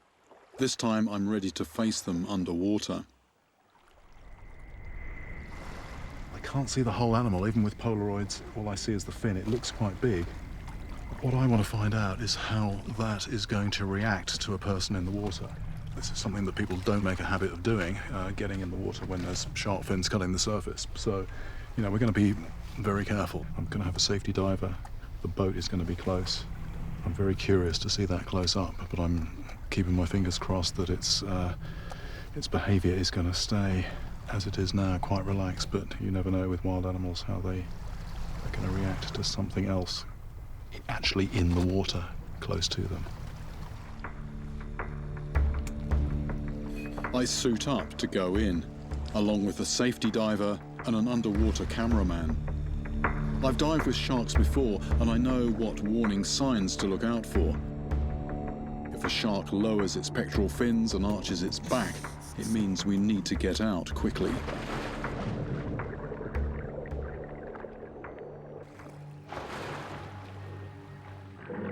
We have radio communication with the rescue team on board, and the boat will stay close by. Topside, Jeremy. I discover an unexpected danger to this investigation. Beyond a few feet, I can't really see anything. The water is very soupy. It's very cloudy, lots of bits. Your horizon is very, very short. No, you're not going to see anything here until it's pretty much on top of you. I could be eye to eye with a 10-foot shark before I know it. I might not be able to see any warning behavior before it's too late. We slowly move towards the fins we can see at the surface. But underwater, I'm struggling to make out any shapes at all. Out of the corner of my eye, I see the flash of a shark tail descending beneath us.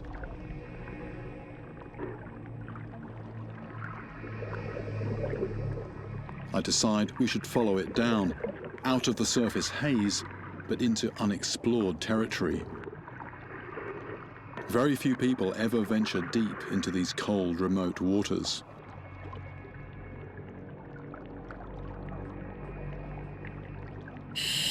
We're on the reef. It's the kind of place that is likely to attract fish and quite possibly also the sharks. There's certainly no shortage of life around the reef's rocky outcrops. Rockfish and anemones glow in my flashlight as we inch our way forwards. This feels like prime shark hunting territory. We've arrived at a sudden plunge down into deep water. Who knows how deep it is down there? Who knows what's down there? The rocks seem to disappear into an abyss beneath me. The sharks could easily be patrolling these depths, but their dark coloration would give them great camouflage in the shadows. I would struggle to see them, but fear they can easily see me.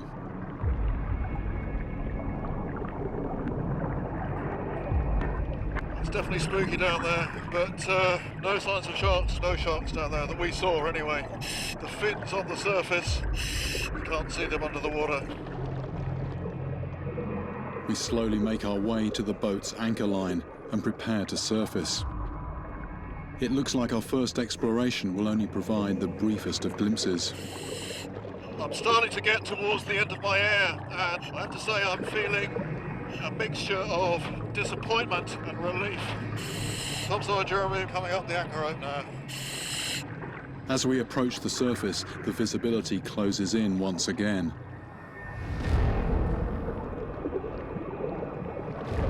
I think I see a movement circling in the gloom. Is it just my eyes playing tricks?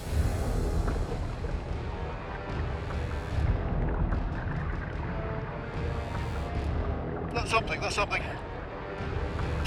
It's a shark. It's a shark.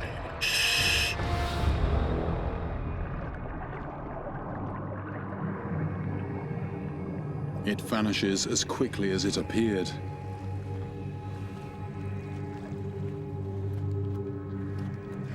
Actually had a shark swim in front of me. Just a very, very dim silhouette, but it was definitely there. Very fleeting. It's a glimpse. Hope to do better than that. The interesting thing was, I mean, they weren't, you know, this behaviour, I don't know quite what it is, that, you know, they definitely weren't coming in for us. If anything, they were avoiding us. There's something very strange about this slow circling behaviour at the surface. It feels like the sharks are biding their time, maybe preparing for the hunt.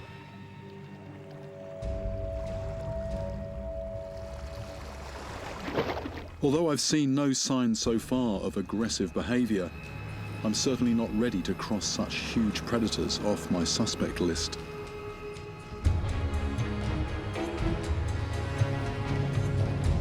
I need to know more about how salmon sharks hunt. So I arranged to meet scientist Scott Anderson, who's studying the sharks of Prince William Sound. Yeah, oh, nice boat. The ones that I've seen here have been up on the surface and circling. What's going on there exactly?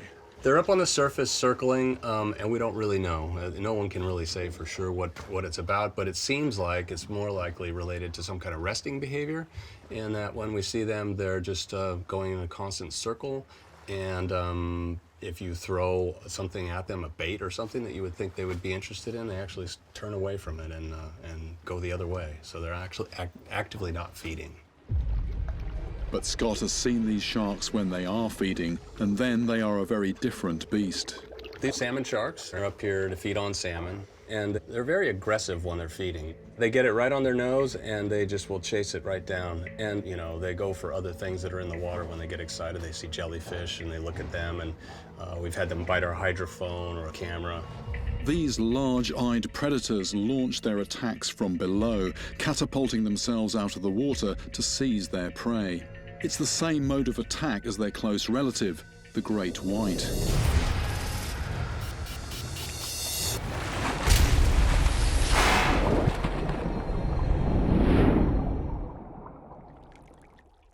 Great whites are known to mistake humans for food. Is the same true for salmon sharks? The scenario of somebody in the water struggling, what might happen? Is it possible that one of these sharks would bite a person? I don't think that would be a big problem, but there's always the chance that they could be territorial in a way that we don't understand, and somebody might give the wrong cues, and one may try to bite a person at that time. So there's the potential that they could try to bite a person, but nobody knows. It looks like I was lucky on my first dive. The sharks nearby were not on the hunt. But I now need to find out what happens if someone is in the water when these sharks are in their very aggressive feeding mode. Scott has agreed to join me on my investigation, and we head towards a location surprisingly close to land where he thinks we'll find hunting salmon sharks. To check we are in the right place and that there are active sharks here, a remotely operated camera will quickly give me a view underwater.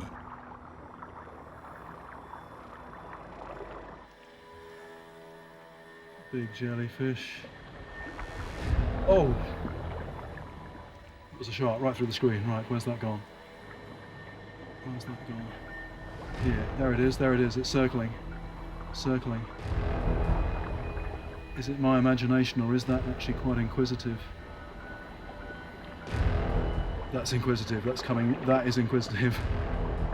I'm beginning to wonder whether getting in again is the best idea. Right, there's the bottom there, it's quite close to the bottom of that. Oh! That wasn't this sort of sleepy circling behaviour that we've been seeing on the surface. That looked much more purposeful, and that looked like it was definitely investigating. The sharks are clearly very curious. Now to test their behaviour in their most aggressive state. We need to get them into their feeding mode by putting bait in the water. We are seeing if we can get the sharks interested in herring. We're not using hooks though, we're just clipping them on. If these sharks go for the bait, this will set us up to replicate the scenario I'm interested in testing. What happens if a fisherman falls overboard when a pack of sharks is hunting next to the boat.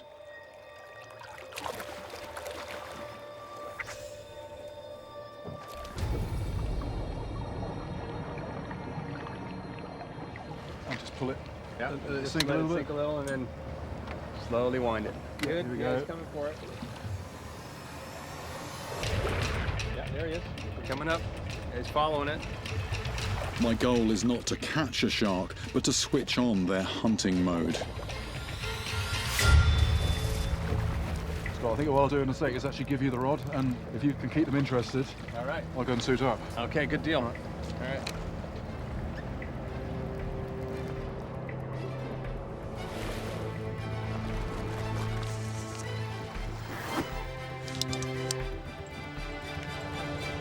What we're going to do now is get in with them.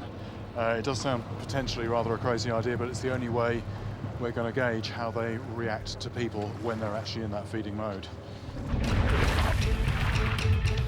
I'm going in without any protective equipment, just a dry suit and a snorkel. But I'm staying close to the boat in case they appear ready to attack. Scott says I should be okay. I have to hope he's right.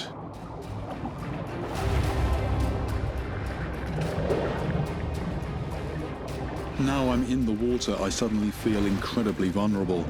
More and more sharks emerge from the gloom, chasing the bait with spectacular agility and speed.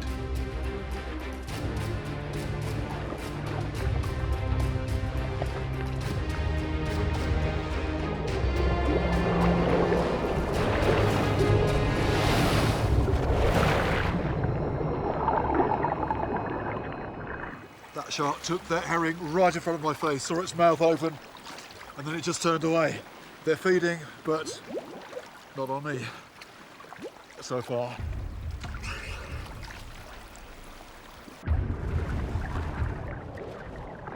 Then the sharks close in, and I'm surrounded. They're striking at herrings only a few feet away. They appear to home in on anything small and silver, just like the fish they target. One shark carefully skirts around me to attack one of our shiny underwater cameras.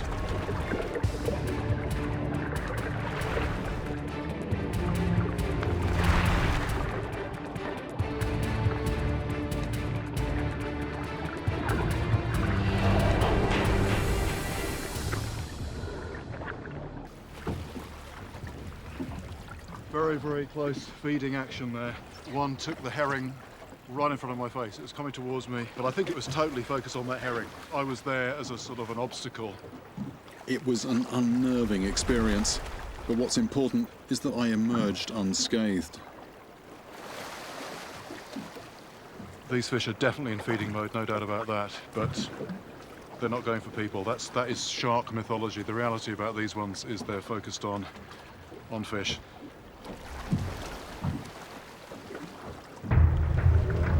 When shark attacks do happen, it's very often a case of mistaken identity. Here, these large-eyed visual predators could easily tell me apart from their target prey, and they avoided any contact.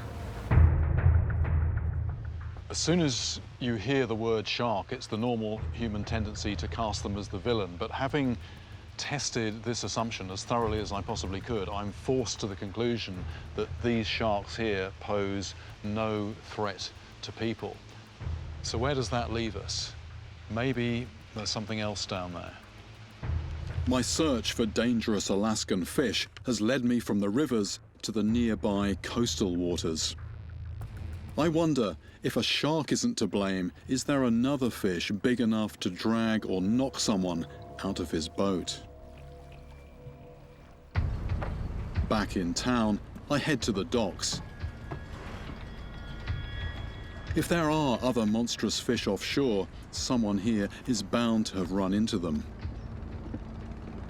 I ask around and find fisherman Chris Knowles, who has an almost unbelievable story.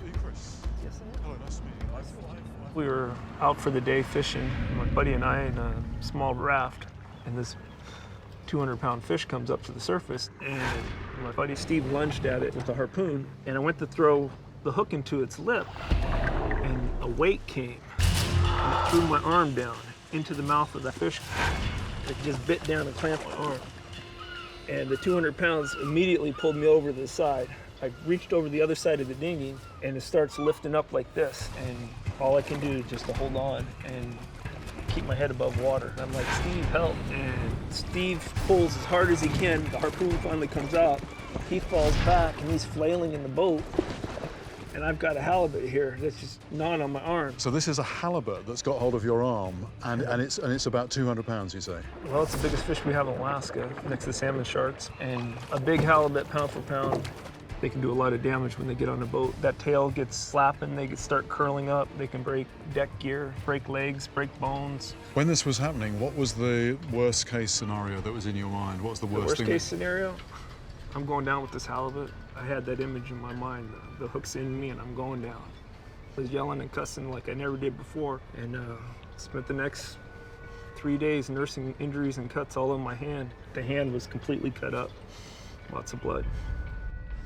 Our freezers are... Chris explains that these giant fish are usually shot in the water or killed as soon as they are on deck. Handling a huge live one, as he discovered, is asking for trouble. Chris was fortunate to escape with his life, but he knows of another fisherman who wasn't so lucky. Joseph Cash hooked a halibut weighing more than 150 pounds. When he hauled it onto the deck, the thrashing beast struck him with such force that it broke one of his legs and ruptured his femoral artery. Fearful of falling overboard, the injured fisherman roped himself to the winch.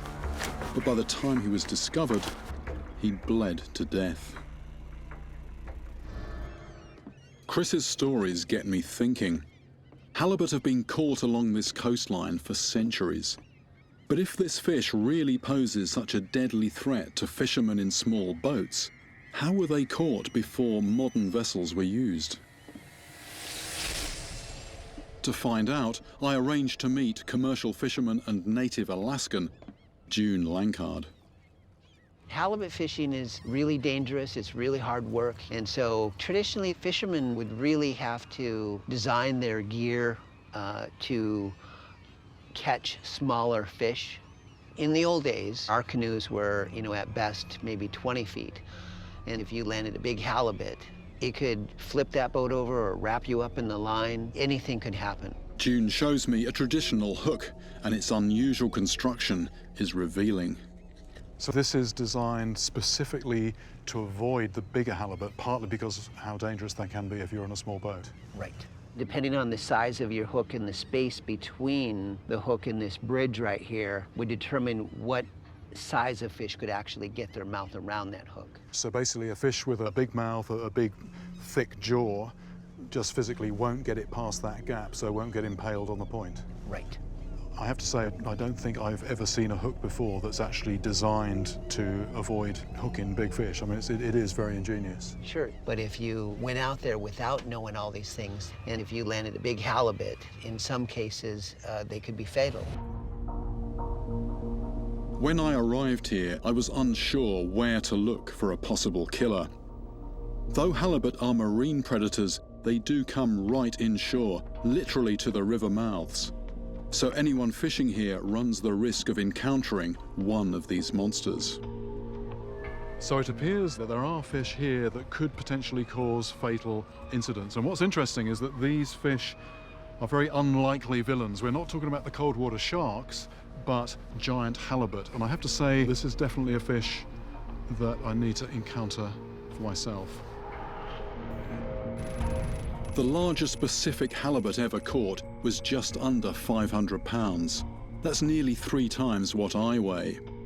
And they're voracious predators. Salmon, squid, seagulls, and even seals have been found in their stomachs. If you're in a small boat and you hook one of these giant flatfish, it's possibly not the halibut that's going to end up as dinner.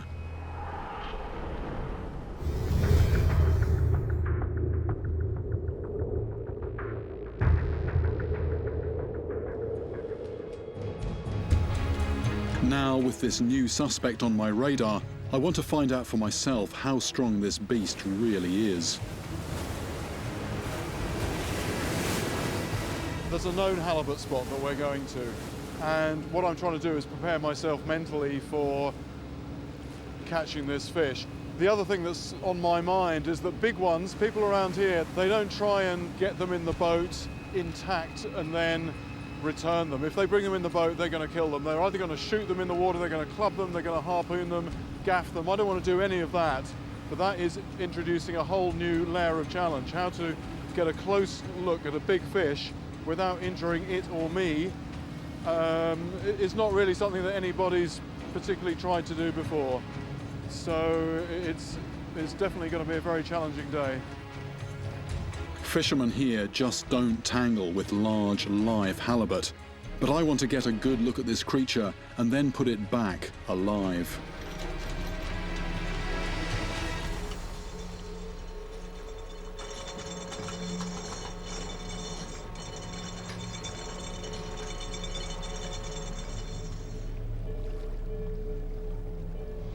This region around here looks a little bit like Jurassic Park. Amazing fishing spot. Very hard to believe that could be halibut here. This isn't very deep. I was going to say I can't wait to get a line in the water, but what I've heard about some of these fish, it's one of those moments where you're slightly hesitant about the process as well. I'm using a large plastic jig on 100-pound braided line and dropping it onto the seabed just 30 feet below. The sea floor is the halibut's domain, and I'm hoping to tempt a monster onto my line. Yes, it's sort of... It doesn't take long. Yeah. Should I bring that in? That's something already. There it is, there it is, there it is. Ah, running at the surface. I'm going to let it just go, tire itself out.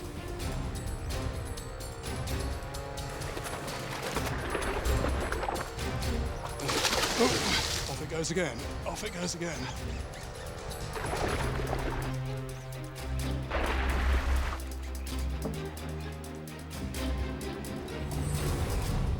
And that's fat. Oh.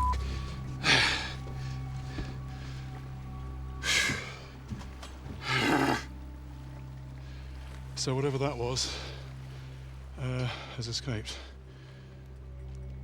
It felt like it was a good-sized fish. I reset and hope I haven't let the big one slip away. That's something on there. This is not big, but it's something on there. It's not what I'm looking for. It's a rockfish, one of the creatures I first saw when I was looking for sharks underwater. China rockfish. A lot of fish showing up on the sonar, so this was mid-water. Took the flashy jig on the way down. They are some of the longest living fish in these waters, reportedly reaching over 120 years old. I want to quickly get this one back into these shallow waters. I reset, and once again, after only a few minutes, I pull an unexpected but very curious creature up to the surface.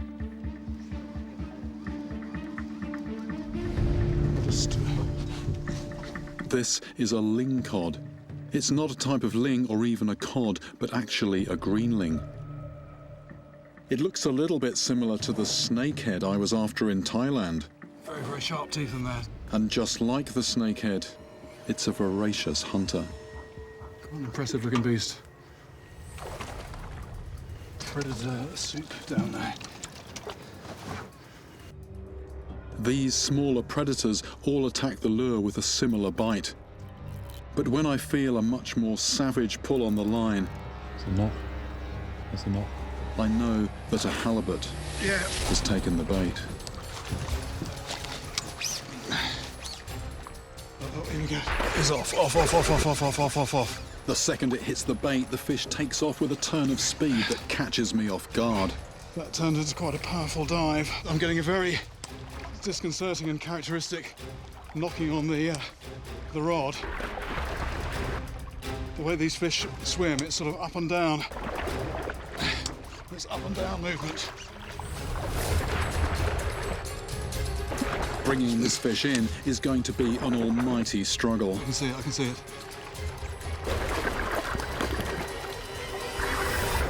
It's quite a good size. We're going to go for the net. Yeah, we all ready? I want to get this fish on board without injuring it or us. Now. That end. No. Hey, can you get in and just go to the left-hand side up? Someone take the rod, please. All right. And down we go.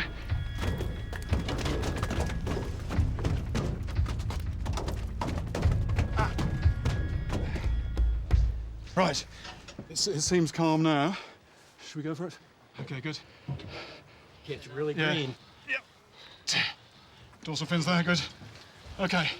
This is a big halibut. This is 120 odd pounds. Heavy to lift, heavy to bring in. And having seen this thing thrash on the surface, I can absolutely believe those stories of when they kick off in a boat, damaging people.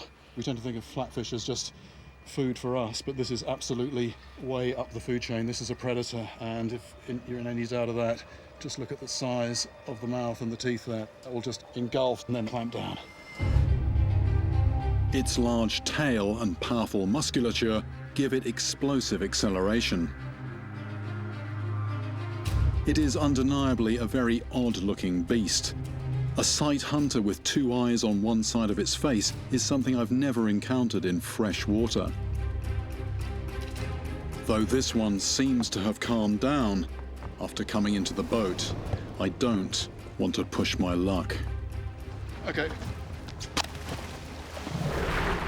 When I came to Alaska, I wanted to find out if there is anything under the water that could be responsible for some of these cases of unexplained human disappearances. And the answer is an unequivocal yes. There is a very large and powerful fish living around the river mouths and inlets of this remote coastline. Yeah.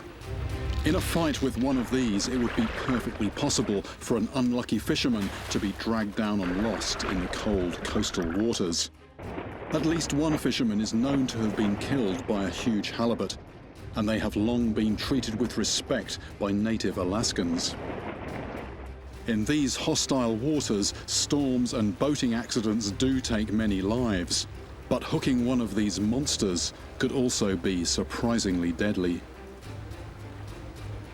And in fact, having heard all that I have about this fish, I actually consider myself very lucky to have walked away from my encounter unscathed.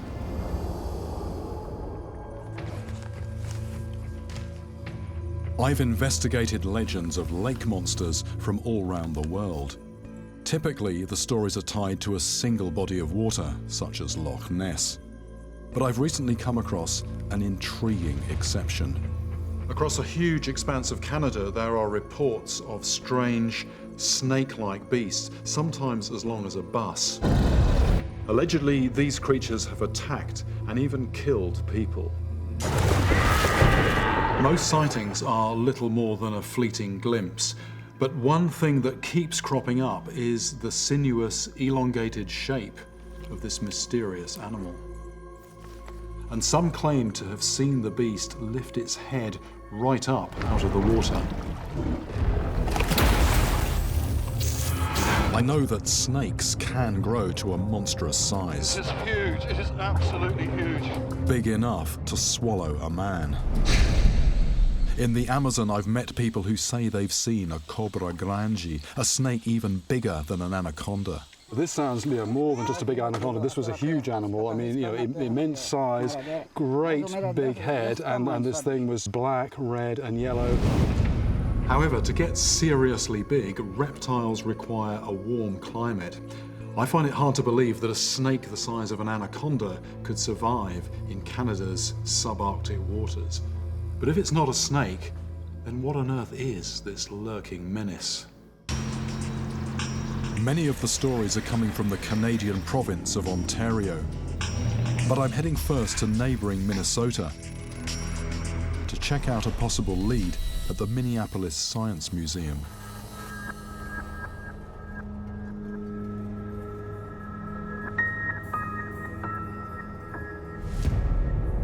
This is the skeleton of a prehistoric whale. There are people who believe that at least some of Canada's lake monster sightings are some kind of primitive whale that entered after the last ice age when raised sea levels temporarily connected many of the lakes to the ocean. With their elongated bodies and tapering tails, certain prehistoric whales were so snake-like that even scientists mistook them for reptiles. But for me, the whale theory has a fatal flaw. Some of the lakes where monsters have been sighted have never been connected to the ocean. How could a whale have found its way to these lakes?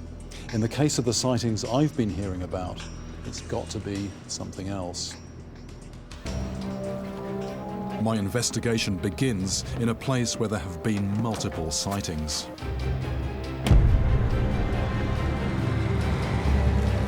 Eagle Lake lies deep in Canada's wilderness. The best way to get there is by air. Incredibly, the province of Ontario holds more than a third of the world's fresh water. Eagle Lake alone covers an area more than 4 times the size of Manhattan. These valleys were carved out by the glaciers which once smothered this region. When the glaciers retreated, they left behind thousands of deep icy lakes, plenty of space to hide a monster. There's something about this water world, however, that means I have to rule out another possible suspect. A giant that I've encountered before. Ah! There's the fish, there it is. There we go, there we go, there we go. This is probably the biggest freshwater fish I've caught. About 300 pounds, this one. A real monstrous fish. White sturgeon can grow to 20 feet long, and they are known to swim up rivers. However, there's a problem with the sturgeon theory. These are landlocked lakes, and sturgeon are migratory fish that are only found in waterways connecting with the Pacific Ocean. If the stories I've heard are true, then these waters must be harboring some other large and dangerous beast.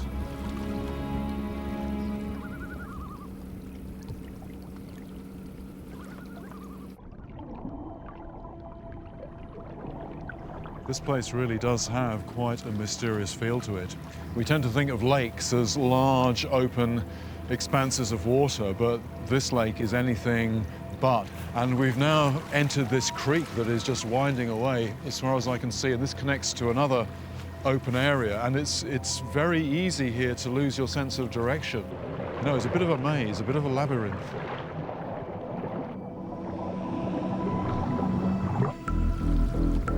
It's not the water, but the rocks that offer up my first faded bit of evidence.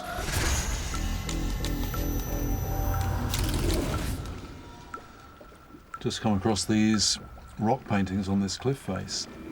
This one here, clearly a person holding what looks like a spear in one hand. There's what looks like a turtle here. And I'm guessing these are pretty old. These images could be thousands of years old. And among them, there's one that catches my eye.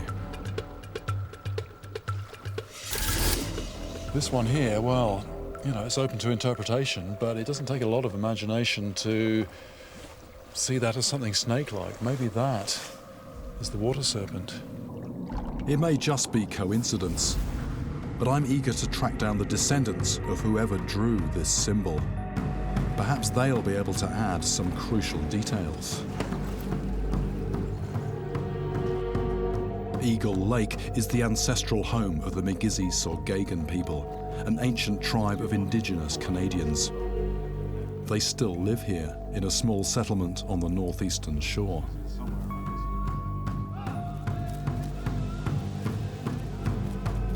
I need to tread carefully, though. I've been told they may be reluctant to speak to outsiders about unusual sightings. But tribal elder Robert Kelly is willing to talk. That serpent, it does exist. Do you have a name for it? Our people say Kchiginevik. Stories of this beast have been passed down through generations. Guys, their elders, even my parents, have talked about the great serpent. People talked about something surfacing from the water and then go back down slowly. Do people say anything else about the way that it looks? Is any details at all? The ones that they have seen in the water were dark, almost black. It sounds a bit like a supersized eel, but anything that's as big as people are saying is going to need a good supply of food.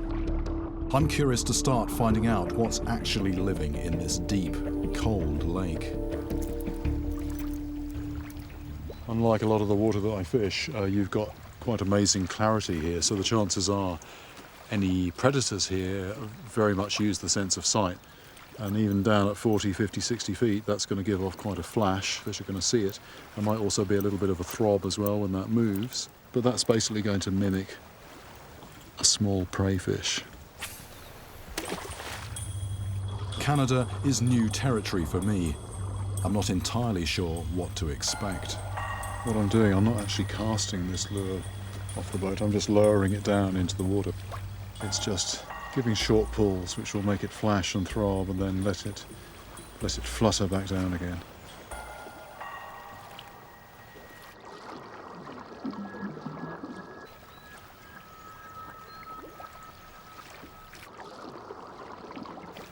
I'm using a little bit of gadgetry to help me see what's in the water. There are solid lines above the bottom, which is some kind of fish, but until I get it on the hook, I don't know what it is.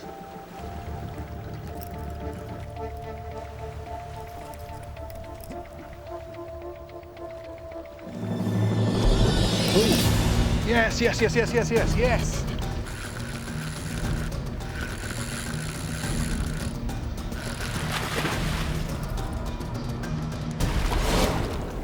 Oh yes. Ah!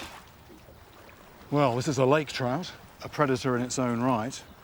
It took a spoon that was mimicking a small fish, so that's a big predator's mouth, full of teeth. But it's the lake trout's exceptionally high fat content that interests me.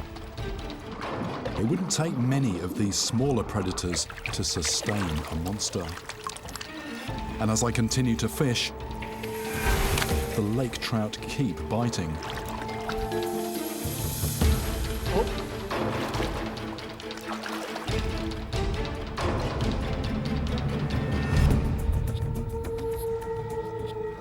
That's an indication of how strong that fish was. That's metal that it's semi-straightened. Very, very strong fish for their size. In this clear, open water, there's nowhere to hide. To escape from its enemies, a fish like this needs to be fast.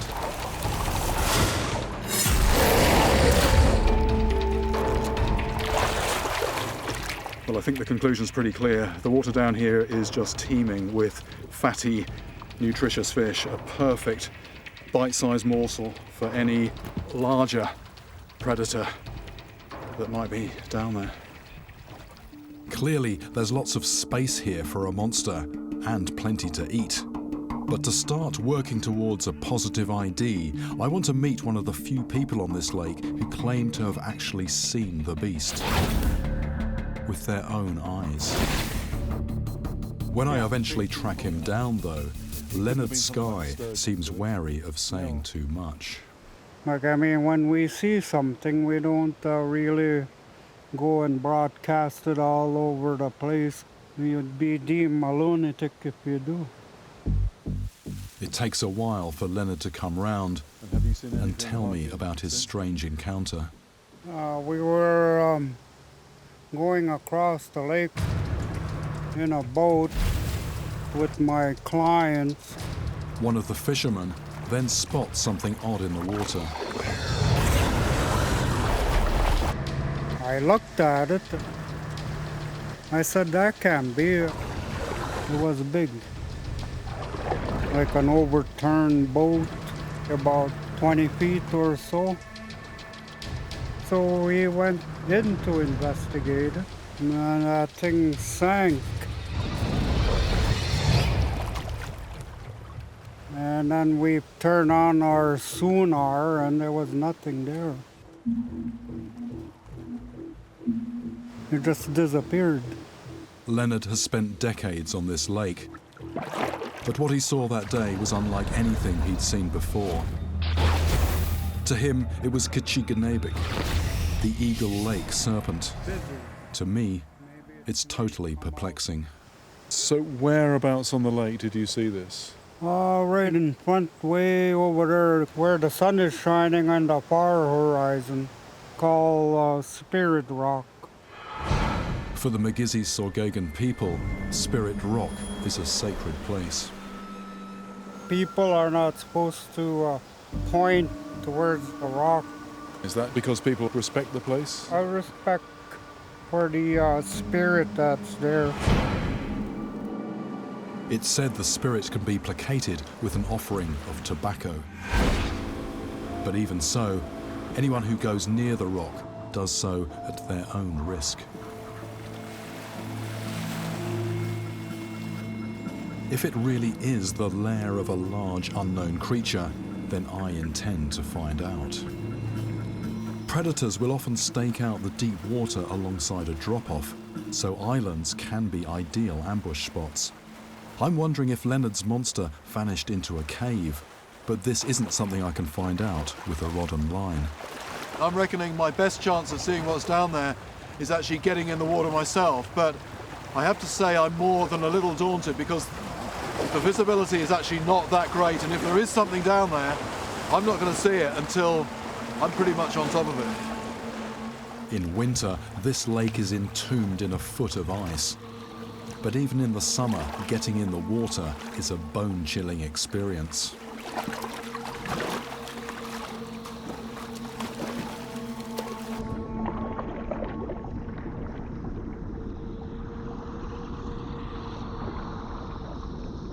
Below the surface, the bottom falls away on all sides.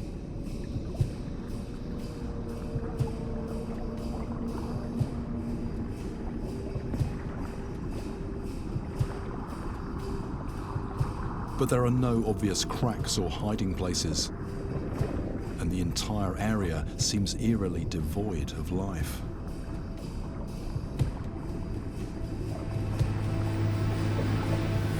There's nothing here. I've not seen any fish, and that's strange. I've drawn a blank at Spirit Rock, but I'm not giving up. Back on land, I hear about someone who was recently attacked on this very lake, right next to the shore. Perhaps this could be the work of the mysterious lake serpent. If so, then bite marks left on the victim could help solve this mystery. In previous investigations, I've been able to identify attackers from the distinctive wounds they've inflicted. Maybe here, too, I'll find a useful clue.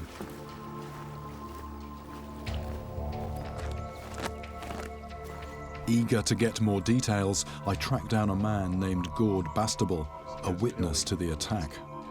What exactly was it that happened in the water down here? Well, we had a bunch of kids down in camp here. They were out in the water, down on the beach. They were just horsing around like kids do. One of them is 11-year-old Billy Berlinski. He's standing in very shallow water when, without warning, something slams into his leg. Something grabbed him and tried to pull him under. Fortunately, he was in shallow water, so he could pull himself off and get to shore. But really, if it had been in deep water, it could have been a whole different story. The boy isn't here now, but Gord has a photograph of Billy's wound, taken just minutes after he was mauled. It looks like someone's taken a pointed knife and just gone round and done a semicircle. The crescent-shaped bite is rather like that of a shark, and bull sharks are known to live in fresh water. But no bull shark could ever reach this landlocked lake, let alone survive its icy temperatures. Has anything like this ever happened before? Never. Never. I've been on the lake here for 35 years, and this was a first. There was a lot of commotion, which is very odd to attract any kind of fish. So, what do you think did this? Well, there's only one fish that has the confidence to actually pull that off, and that would be a muskie. A muskie? There are several muskies hanging around in the creek area and the beach area that week. The muskie, or muskellunge, is a truly formidable beast. Fast and extremely fierce, this supersized pike sits at the very top of this aquatic food chain. Muskies are known to reach a hefty 70 pounds and can target a wide range of prey. Fish, muskrats, and even ducks are all fair game. But in over 30 years of investigating freshwater attacks, I've never heard of a muskie sinking its teeth into a human. Until now.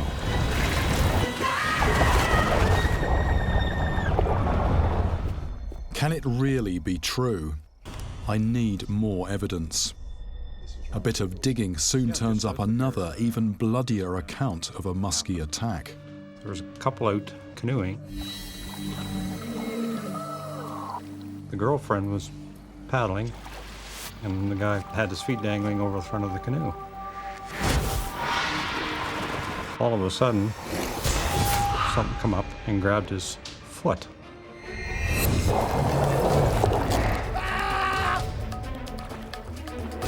It takes 60 stitches to close the wound. So muskies can be far more aggressive than I realized. But does this large predatory fish match the descriptions of the lake monster? There are certainly some intriguing parallels. For a start, the muskie has an elongated and somewhat reptilian appearance. More tellingly perhaps, its range correlates very closely with lake serpent sightings. And finally, the muskie has been observed lifting its head above the water in a very unfish-like way. A behavior that's also been reported for the supposed lake serpent. Things are starting to come together, but the only thing that really doesn't compute is size. Muskies don't grow as big as these creatures that people say they are seeing. From talking to locals, I learn of a huge jawbone, supposedly from one of the biggest muskies ever found. It's kept in a small fishing lodge close to where it was discovered. I'm hoping there's enough of it left to deduce the full size of the animal it came from. This is the lower jaw of one of the biggest muskies ever recorded. It was found washed up at the water's edge near here. The first thing that strikes me is just the size and the sharpness of those teeth. Each stiletto tooth is more than an inch long, and the jaw's shape perfectly matches the semicircle of puncture wounds on Billy Belinsky's leg. I now understand why the muskie has been nicknamed the water wolf. Its hardware reminds me of something I've encountered before, an equally ferocious predator from the jungles of South America, known as the wolffish.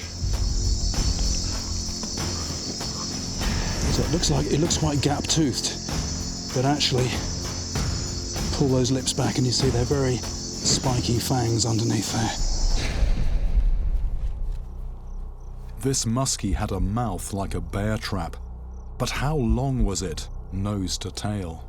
Based on the size of this jaw, the whole muskie would have measured something like 5, maybe 6 foot long. Very big muskie, but it still falls considerably short of the size of this lake monster.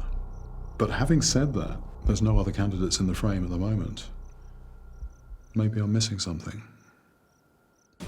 To keep my investigation moving, I need to see this fish in the flesh. So I'm heading to a stretch of river where huge muskies are said to lurk.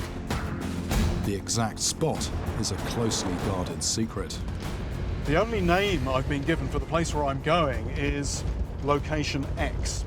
It's actually on a Native American reservation, and as a rule, outsiders just aren't allowed there. And I'm only being allowed to go there on strict condition that I don't say where it is. This is as far as I can go in this.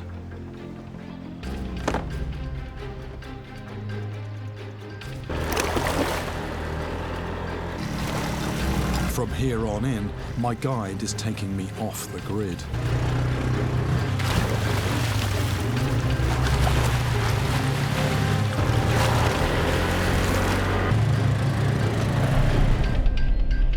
At our secret riverside camp, I start to prepare for the challenge ahead. Muskies are notoriously hard to catch. Not for nothing are they known to anglers as the fish of 10,000 casts. Some have spent an entire lifetime in pursuit of a single monstrous specimen. My time, however, is more limited. So the gear I choose is going to be critical.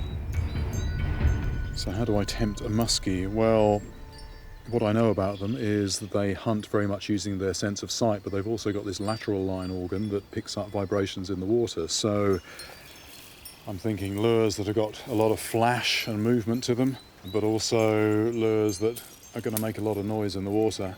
With a bit of luck, I'll get to a point where I put something in front of them that triggers their predatory response. To have any chance of success, I also need to think like a muskie. The muskie are going to be tight to the bank, out of the main flow. It's where the small fish are going to be, it's where they are going to conserve energy, so cast as close to the bank as I can get them. If anything's going to bring a fish, that's going to be the tactic.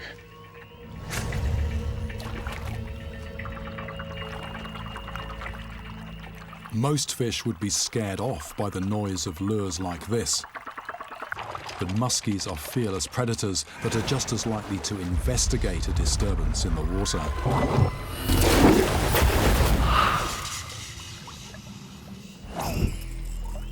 After more than 5 hours, though, I'm still waiting for a strike.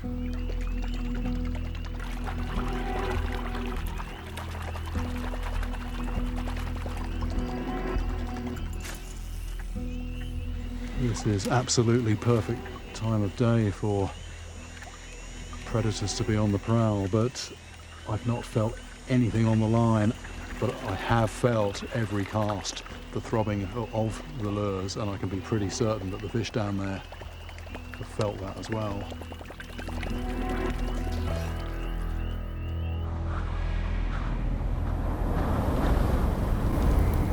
By the time I turn in for the night, I must have racked up close to 500 casts.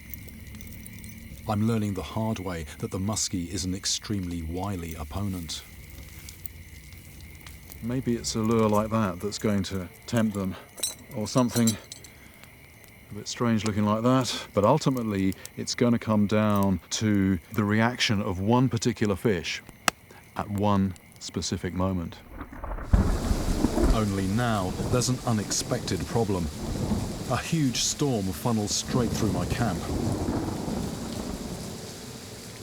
And by morning, my worst fears are confirmed. The banks here are formed of soft brown clay, and the runoff has turned the river into a muddy soup. The water levels come up, it's still coming up, and the visibility has gone down from about 2 feet to about 2 inches. And for a predator that feeds largely using vision, that's not a good sign. If a muskie can't see my lure, it's less likely to bite. But it can still feel the vibrations the lure makes, and I'm hoping this will be enough. Although the visibility is very low at the moment, all the lures that I'm using also send out quite a bit of sound and vibration, and this really throbs down there, so they're still going to be aware of this. The odds may have worsened, but I have to keep trying. The thing is, particularly with muskie, it's the fish always ready for something to happen, because they can literally just come from nowhere, and if you're not primed for action, then you could miss, you know, what could be the only opportunity of the day.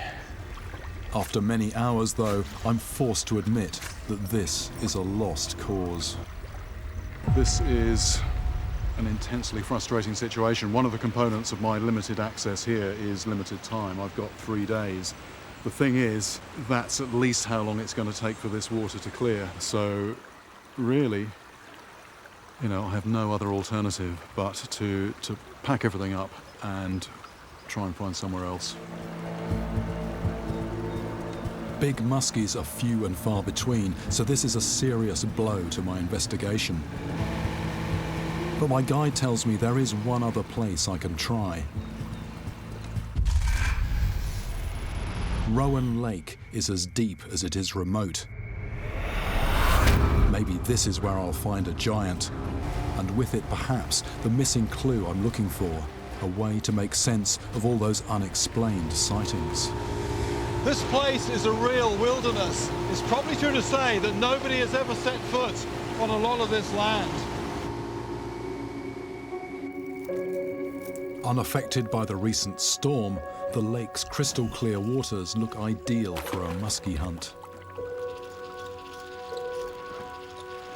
This is beautifully clear water. I can see the bait very distinctly, but I'm not looking at the lure so much as the space behind it, about 3, 4, 5 foot behind, to see if there's something following it. Though ferocious, muskies are also cunning. Before hitting a lure, they'll often stalk it, sometimes right up to the boat. So every time the lure comes in, I keep it circling in the water for several moments before lifting it out. And most times there's just nothing there, but once in a while you lock onto the shape of a fish. I'm now well past 1,000 casts and still waiting for a lucky break. Ah, yes! That's a fish. That's a fish. Yes, yes, yes!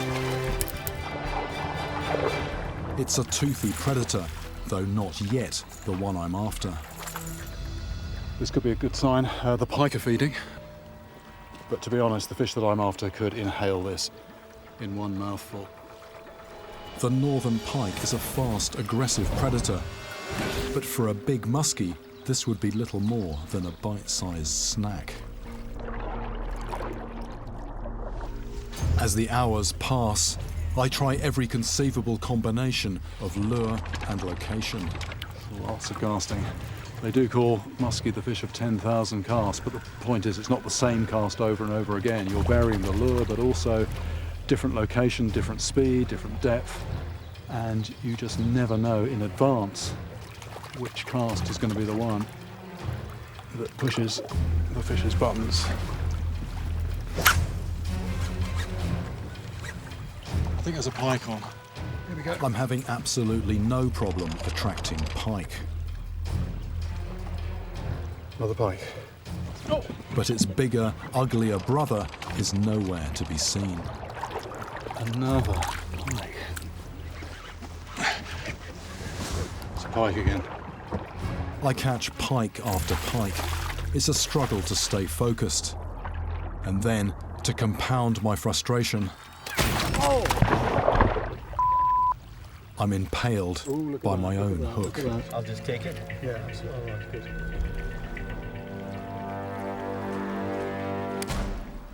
Ah, the pike's off. I hooked myself. The best hook up all day, myself. I got off lightly. The good thing was that that pike actually came off. It wasn't attached to my arm and flapping around. Well, if that had been a muskie, and if that had stayed attached rather than unhooking itself, I could be in a lot more trouble.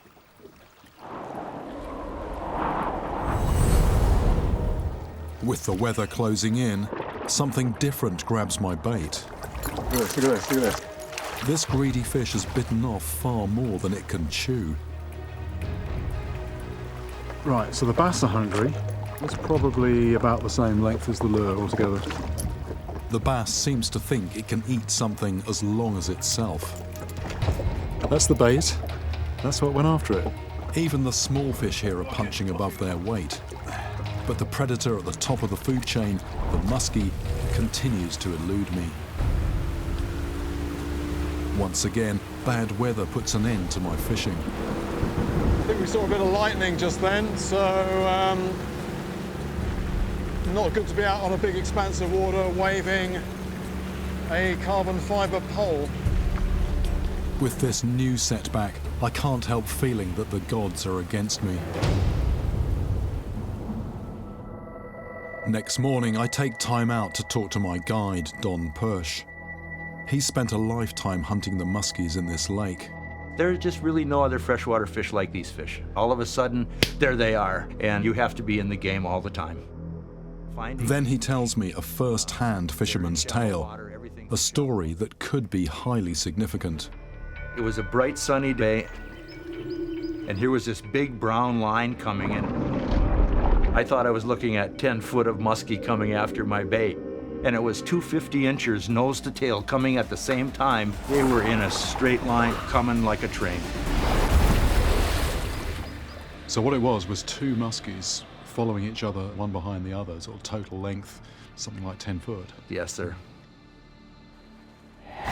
Could this be the missing piece of the puzzle? It's very interesting what Don said about the behaviour of these fish, and I'm particularly intrigued by that story of one muskie following close behind another, because although one muskie is not really big enough to be the lake monster, perhaps what people are seeing is more than one individual swimming in formation, creating the illusion of a much bigger creature. During spawning, muskies are known to swim very close to one another, sometimes with their backs and tails breaking the surface. What if the 20-foot Canadian lake monster was not one muskie, but a small group of them swimming in loose formation? The muskie is the best candidate I can find for the sightings of a giant serpent in these waters. It has the attitude, the shape, the hardware, and the unusual head-lifting behavior to match. And this new information ticks the final box: size. My investigation might be complete, but my mission is far from over. I can't feel entirely satisfied until I've actually seen a muskie in the flesh. And this is now becoming an obsession.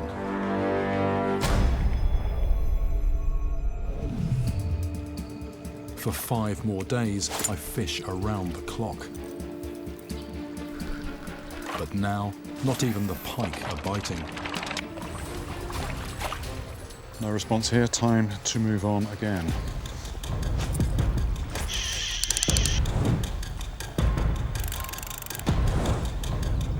Something on there. Yeah. Oh no. It's off, whatever it was. I think that was a fish momentarily on. I just felt it was just like a weight. I couldn't feel any kicking or anything. And it was on for a couple of seconds, just a weight. Whatever grabbed my bait has left its signature. Something has perforated the plastic. There's tooth marks there. But it didn't hook up. My muskie hunt is now really taking its toll. My hands and arms are sore, my eyes are aching. And most disturbing of all, I can feel my confidence ebbing away. I knew that it was going to be hard, so I was prepared for lots of effort, for no reward or even sort of glimpse of a fish. But apparently this is, even for muskie fishing, this is slow, this is difficult.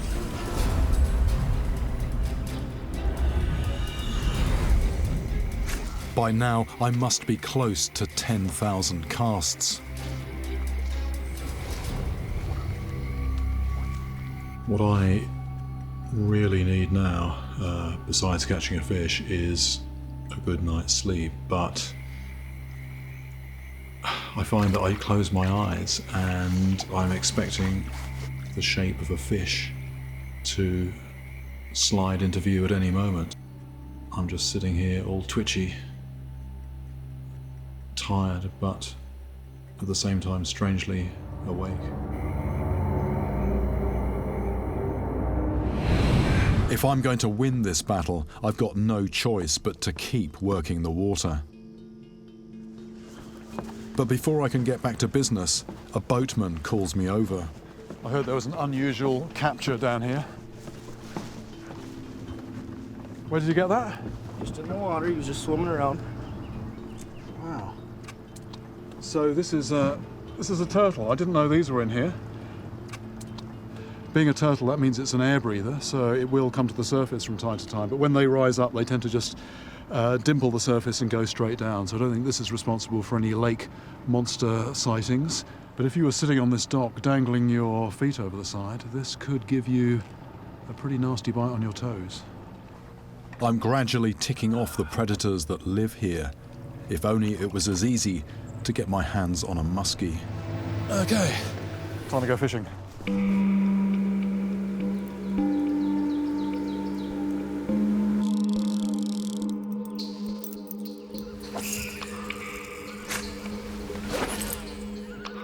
There's a lot of bird activity, a lot of loons out there, and they've been diving. Chances are that's for bait fish, so if there's one predator actively chasing small fish, there could be something else as well. Do good things come to those who wait? Or am I fated to fail? Finally, after a week with little sleep, Follow, follow, follow, follow. there's something big stalking my lure. Muskie. Woo, there we go. It's the object of my obsession, and I can almost touch it. Big fish, Jeremy. It's tantalizingly It's close. still there, it's still there. Then it simply vanishes. Sake.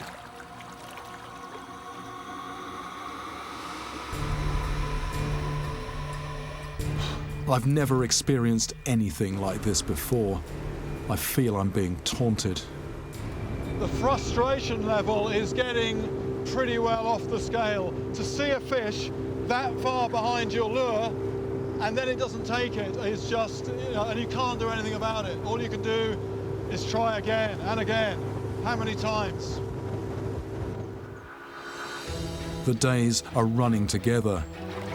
More muskies follow my lures, but the strike I'm so desperate for never comes. It's almost a bit like being in a boxing match where you try and sort of patch yourself up at the end of every round. But the problem with this particular match that I'm engaged in, I just have no idea how many rounds it might go. In just a few more weeks, this lake will freeze and it'll be game over. I'm at my wit's end. Perhaps it's time to invoke the spirits. You know, sometimes when anglers are struggling to find any kind of logical reason why things might improve, we fall back on superstition, in which case this here is absolutely right on cue. I take this as a sign.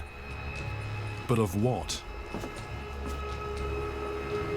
Something tells me I should go back to Spirit Rock.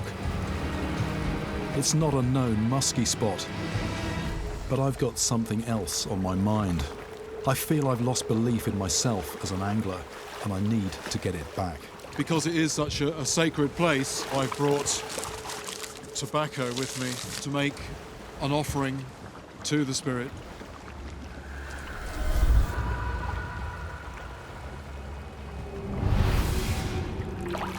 I need to clear my head and regain my confidence. I just need to catch a fish. Anything will do. So I'm going right back to basics. A thin line, a lightweight rod, and a small hook. The thing about muskie fishing is that it utterly consumes you, and at the same time you just get these intense levels of frustration. And I've got to the point where I'm actually fishing somewhat mechanically. I'm casting, and I've lost that expectation. I've lost that belief that I'm going to get something. I just want to feel anything. I don't care what it is, something alive on the end of my line to get that belief back. Even a small lake trout would do the trick. I'm keeping the bait within a couple of feet of the bottom, so I'm just giving it a little bit of life by just raising it a couple of foot or so off the bottom and letting it sink down again.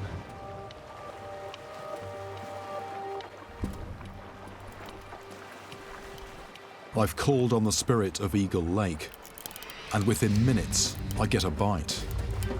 I just hooked something. That's a fish. It feels good just to have something on my line. There's something on. But my joy is short-lived. Look at that, it's gone. Something's had that. Something had the back end of that. Right, need to get something down there again, quickly. Despite my loss, it's a good sign. Although Spirit Rock seemed barren during my dive, there's definitely life here now.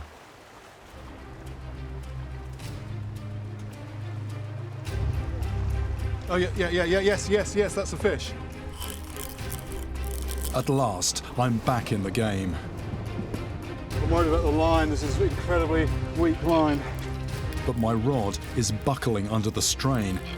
This is no lake trout. My prayers have been answered. I've hooked a muskie. It's a massive muskie on 6-pound line. We're never going to get this in. I'm just going to let that drag go very loose. My line just has to touch a rock, a tooth, or even the gill plate, and it'll snap. We're going to try and get it near the boat. No, it's going down again. That's the fish. Oh, she's huge. Keep her head down. That's a huge fish. All my hopes are hanging on the slenderest of threads.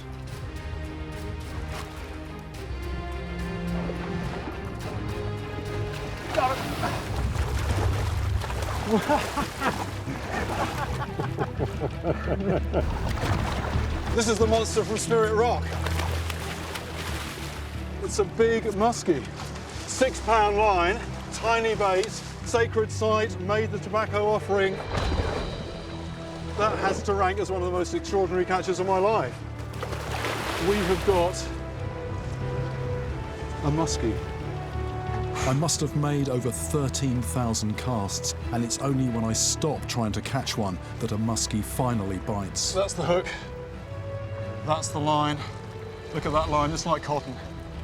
And that was just in the corner of the mouth. That line, well, that's what happens to that line and teeth. That was me, my teeth. It's 4 feet long and then some. By any standards, a very big muskie. Here we go, fish of 10,000 casts. Big old muskie. So just looking at it, you can tell it's the supreme predator. It just has this attitude problem. It's the absolute top predator of these waters, and it knows it. This fish is a very impressive beast. Back in the water. But just imagine 3 or 4 of them at the surface, swimming in a tight-knit group. You could be forgiven for thinking you'd seen the lake serpent.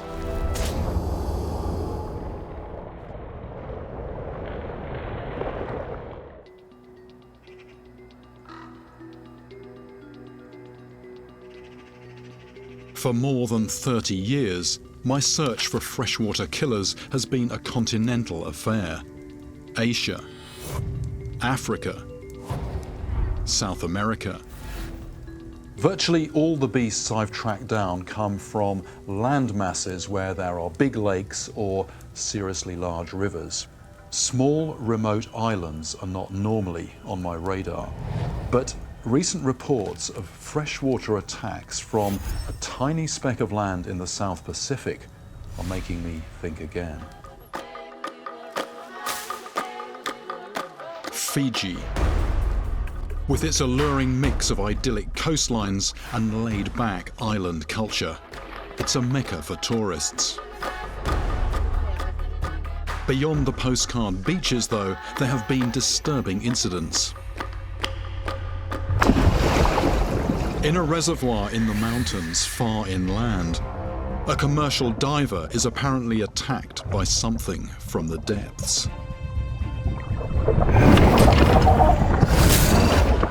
They say that when his body is found, his face is covered with strange circular abrasions.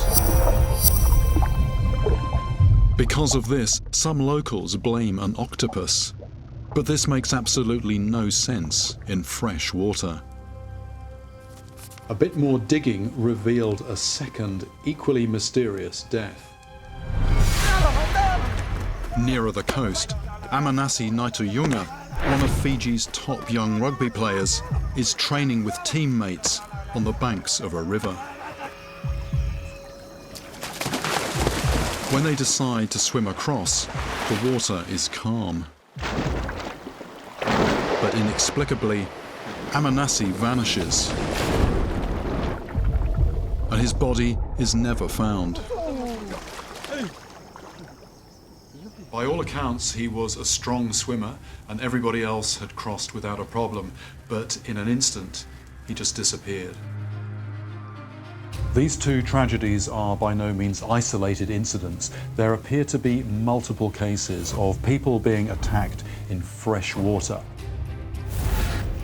From the other side of the world, there's no way of telling whether or not all these stories are connected. Which means it's time to head to the South Pacific to find out what's causing trouble in paradise. Fiji is made up of well over 300 islands. But the stories that have brought me here come from just one, Viti Levu.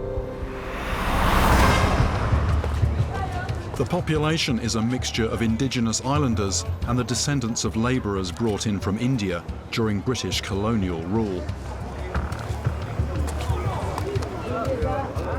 I need to get an idea of what fish could be stalking the rivers. But not surprisingly, most fishermen are catching their fish out at sea. And what you call it, what, balloon fish? Yeah, yeah. Balloon fish. It's a very tasty fish. Very tasty, yeah. Yeah, just like chicken.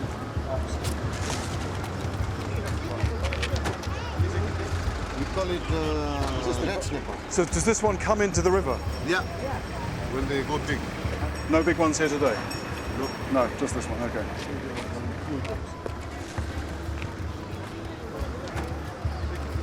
Okay to have a look at these? Yeah. You don't have to be a professor of biology to work out that that's a predatory fish. Big eyes, teeth.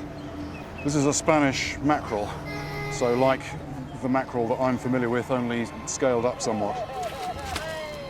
None of the marine fish I've seen so far seems like a plausible suspect behind a freshwater attack. The stingray, is that from the sea or from a river? This from the mangrove. In Colombia, I encountered a stingray big enough to pull someone under the water. These ones are too small to take down a human. Is there any of these fish from the river or everything from the sea? The black one there, that's the freshwater one. Okay. I recognize these as tilapia. They were introduced to Fiji as a food fish and are clearly no river monster. This one, the only river fish here? Yeah. That's it, as far as freshwater fish goes. So far, I can see nothing dangerous resident in the rivers. Could the killer be sneaking in from the sea? Some sea fish are known to come into freshwater. Maybe there's fish that I don't know about that sometimes come into freshwater. There are definitely impressive predators here, like this barracuda. Definitely wouldn't want to be bitten by that. But as far as I know, barracudas don't come into fresh water. That's the best breed. Despite the abundance of fish, I can find no obvious suspects. Maybe the culprit behind the attacks is not a fish at all. Saltwater crocodiles are known to move into rivers, and Fiji does lie within the known range of these deadly reptiles.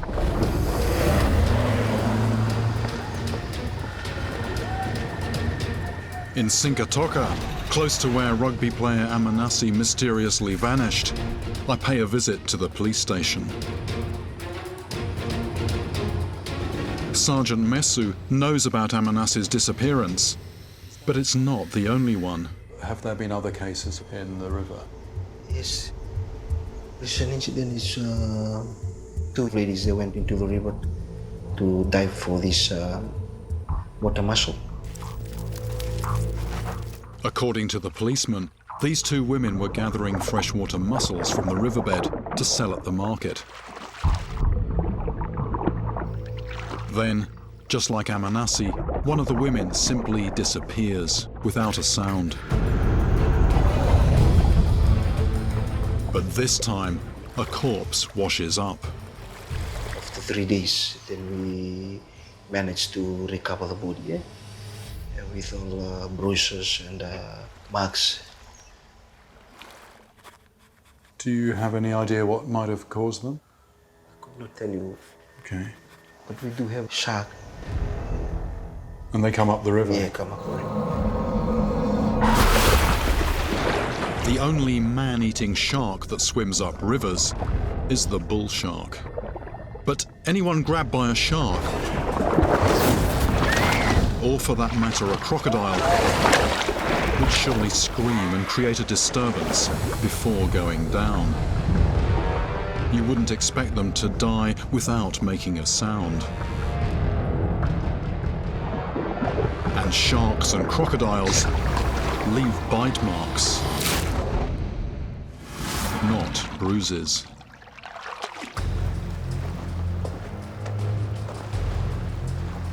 With little to go on, I'm eager to get a line in the water. And where better to start than at the river mouth where Amanasi disappeared and the woman's body was found. Today, the river is anything but calm. Fiji's cyclone season is cranking up. The bait seems to be holding about 100 yards out. I keep feeling these strong pulls on the line, but they're slow pulls. Eventually they release, and I think that's just the surge of the water. So what I'm waiting for is something that pulls, but which actually feels as if it's something alive that's got hold of the bait.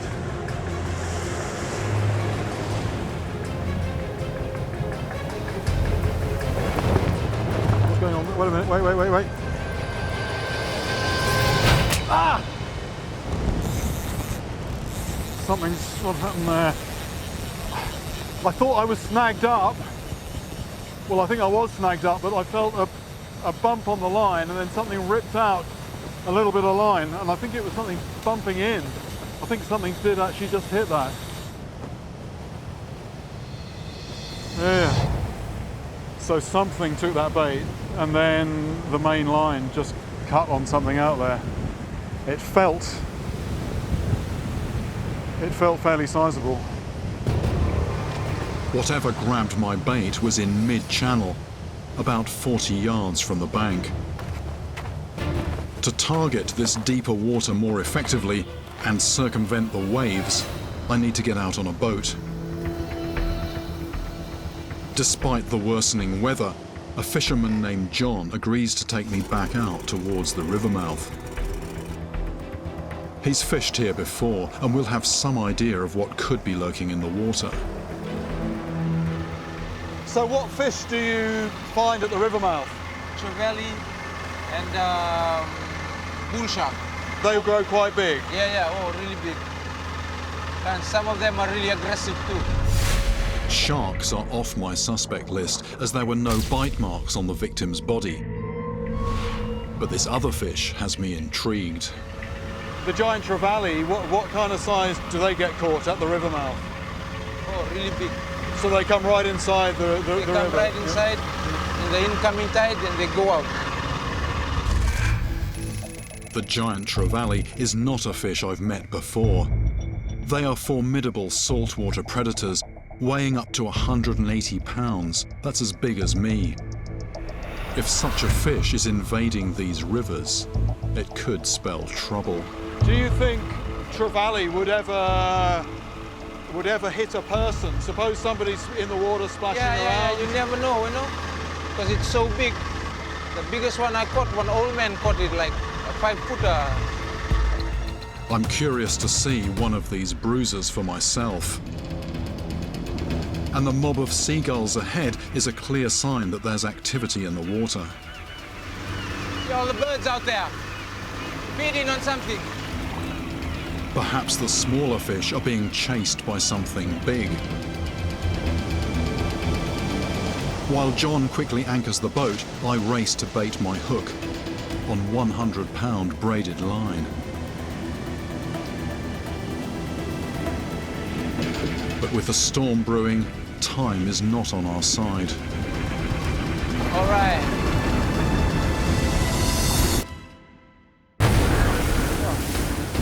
And when our mooring snaps, We've lost our anchor. I'm forced to retreat. Okay.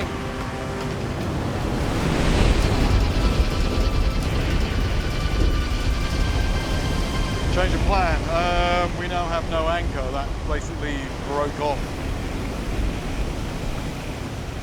In the relative calm inside the river mouth, I can finally start fishing. But I know there are rocks down there which could snag my tackle. This is the main line here. That's very strong wire, very strong leader. It's a running lead, so basically the fish can take the bait without feeling the weight of the lead. The line just runs through it. But this is quite likely to hook up, and if it does, I actually want that to break rather than the main line, so that's weak line. So that's a sort of, you know, redundant, sacrificial lead if it all gets hung up down there. It's quite a serious place, this river mouth. I mean, never mind what might be under the water. Just the water itself is quite scary.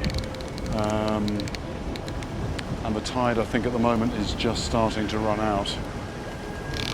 Just remains to be seen if anything hits that bait now. According to John, the giant trevally use the tide to move in and out of the river. This should take them right past my bait. Felt like a bit of a pull.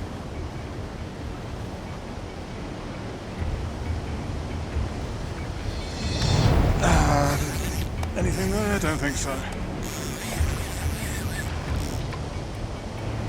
Something's had a go at that, but it's only really got the corner of the bait. It hasn't taken the whole thing.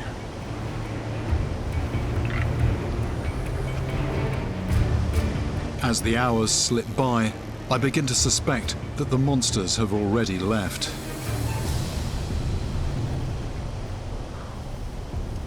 I get the feeling that what little activity there was has kind of tailed off.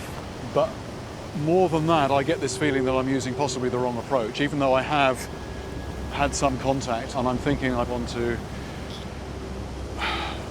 try something that mimics a live fish in order to trigger that predatory strike. And the other thing is, I like the look of that water out there, but as I've already seen, this boat isn't really up to that water. So I think two things: I need a bigger boat, and I need a different approach.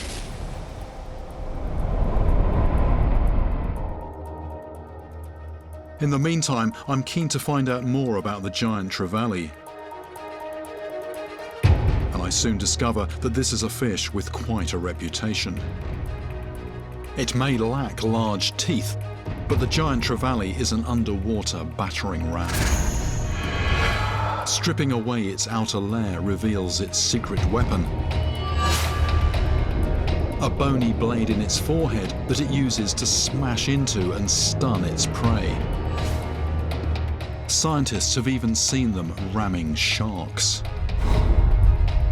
According to one report, a giant trevally battered the gills of a 7-foot blacktip reef shark. With such force, the shark died from internal bleeding.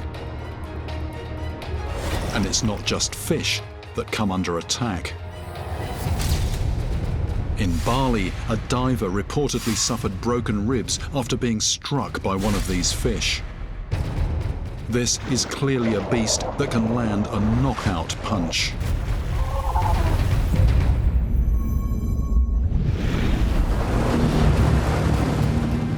Although they have been spotted up rivers, my best chance of seeing one of these bruisers is just 100 yards offshore, on the coral reef. The place where I'm most likely to see one is actually right on the edge of the reef. So where the shallow water plunges away into deeper water. You can imagine those predators down below, looking up through the clear water, ready to nail something. Fishing over coral, though, is an angler's nightmare. Lines are so easily cut on these jagged edges. Anything that hits in that place is going to instantly try and head for the refuge of the reef. So I'm going to have to hang on to keep anything out of all that sharp coral. So it could be a quite intense experience hooking anything in this place. To provoke a strike from any lurking predator, I'm using a brightly coloured lure that imitates a bait fish.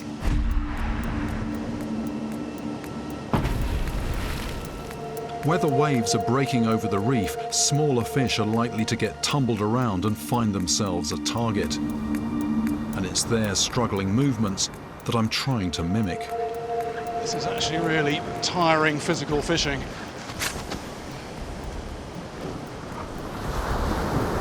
Jerking the lure like this, my arm, it feels as if it's about to drop off. I launch cast after cast into the surf. Suddenly, I feel the bait coming under attack. Yeah.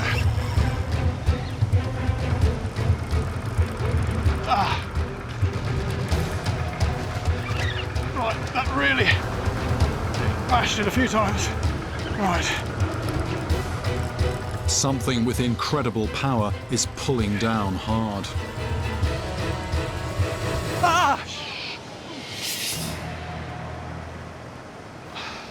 Right, it's gone. And the risk here is always it's going to cut something on the reef. Although we've pulled a long way off, but it was down, it was pulling down. Let's see what's happened. That felt like a good fish. Felt like a good fish. Yeah. That's what the reef does. There's quite a bit of abrasion here as well. I mean, the thing is, this fluorocarbon stands up to a certain amount of abrasion, but when there's a sharp edge, and we seem to be in quite good deep water here, but there was obviously something down there. And so I'm now thinking I should have held it harder, but then if you hold harder, then maybe something gives. But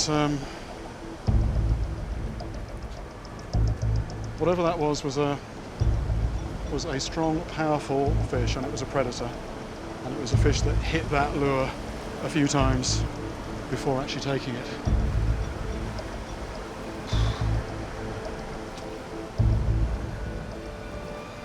Not to be deterred, I re-tackle and start again.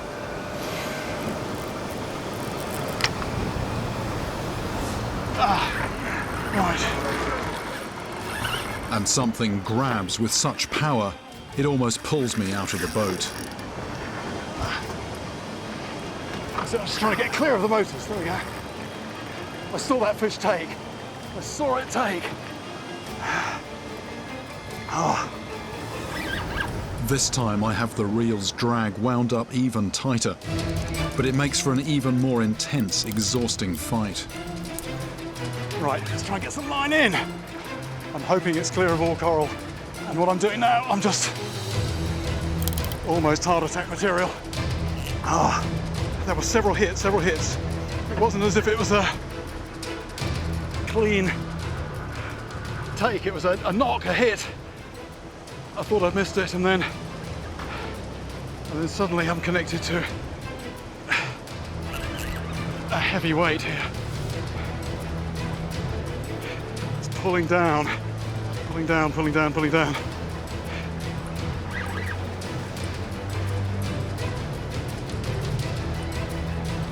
Here it is, coming to the surface. There's the leader. It's a giant trevally. There it is, last big one. Pound for pound, this is one of the most powerful fish in the sea.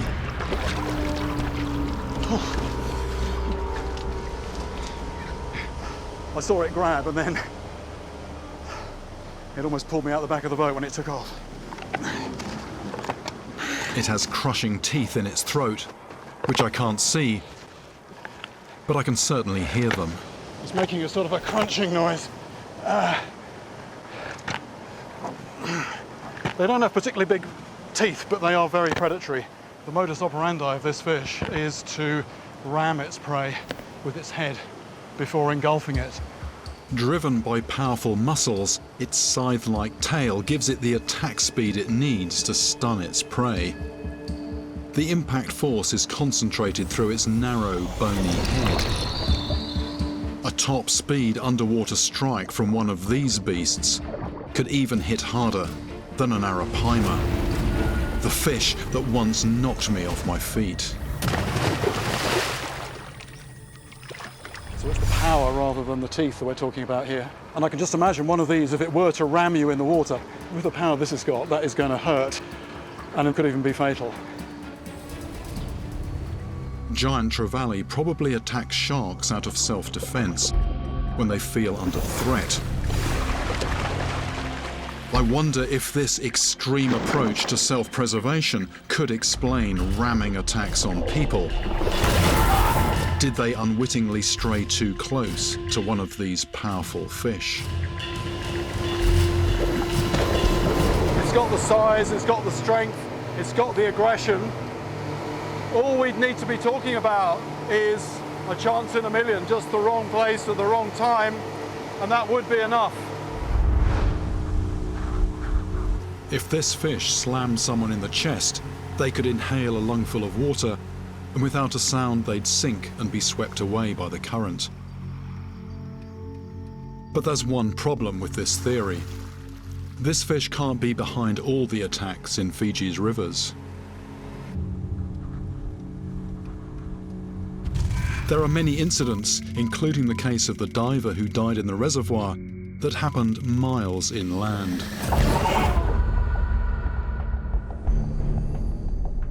These attacks in the mountainous heartland are way beyond the reach of a giant trevally. Lurking in these remote highland waters, there must be something else. Another creature capable of attacking people. This sparsely populated interior is a world away from the palm trees and postcard beaches of the coast. It wasn't long ago when these jungles were home to cannibals, who regularly cooked and ate their enemies. Even in the 20th century, there were still people living here who knew the taste of human flesh.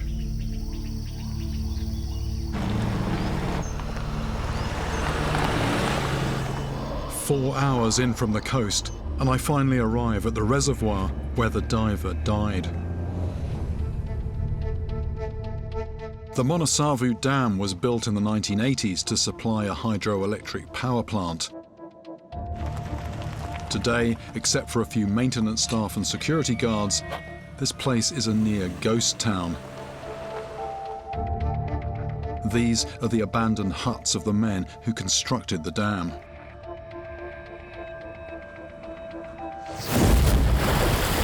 A commercial diver has been employed to check the dam wall. When his body is found, his face is covered with mysterious circular marks, leading some perplexed locals to suggest the culprit is an octopus. Is there something in this near-deserted 6-mile-long stretch of water powerful enough to take down a human? The incident that brings me here calls to mind a case I investigated in New Zealand, where a diver was pursued by a pack of gigantic eels.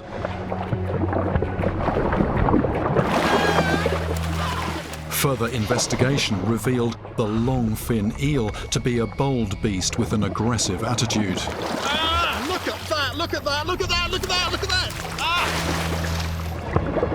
In Fiji, there are no long fins.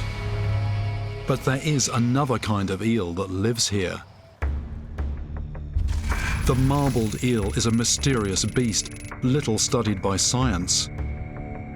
Born somewhere in the Pacific, they then swim inland, where they spend decades hunting in the rivers. But could an eel reach such remote mountainous terrain, let alone grow big enough to threaten a human? The only way to find out is to get a bait in the water.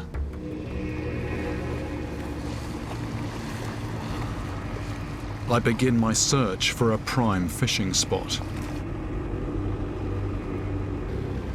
It's quite spooky here. All these dead trees just poking up out of the water. All this structure provides plenty of nooks and crannies for eels to hide. It looks perfect eel habitat. But hooking one here, that's a totally different matter. The instinct of any fish on being hooked is to run for cover, run for security. So much cover here, trees, there's probably tree roots down there as well. And eels are very, very strong. They're strong swimmers. They can also swim backwards, unlike a lot of fish. So even if their head is pointing towards you, you can't control their direction of swim as easily as you can other fish. And once they're actually in contact with something, they can wrap themselves around it. They can get their tail in a hole, they can wrap their tail around a tree root.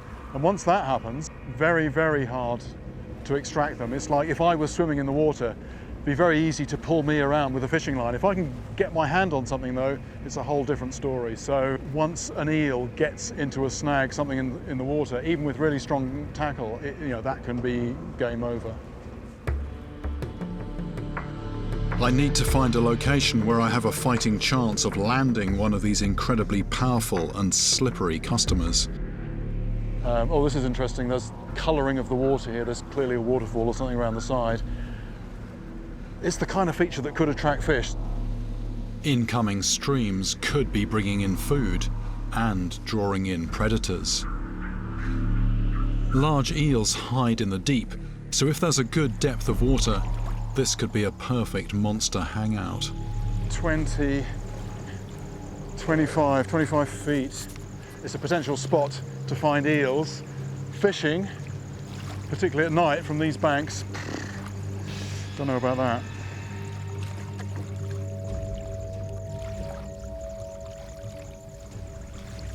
Oh, this is promising, this is promising. Oh. End of this line is 50 feet. We've got more than 50 feet of water. These loose rocks are going to give lots of hidey holes for eels. And that bank there is absolutely fishable. Yeah, this place is very interesting. Lots of fish, small fish in the margin. Loads. This is good. Eels use their incredible sense of smell to find food. And a pungent bait of smoked sausage and fresh liver will quickly create an enticing cloud of scent. Smells good to me.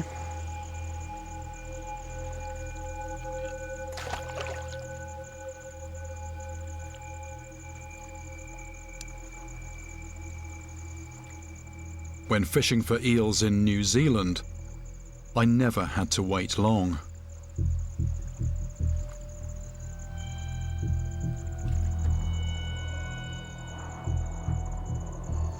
But here, 6 hours drip by without even a twitch on the line.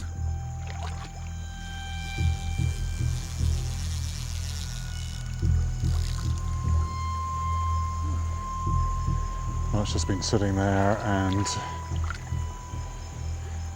some small fish might have nibbled at that, but nothing's taken it as such. I reset a strong-smelling bait for the night shift. Many eels are nocturnal hunters.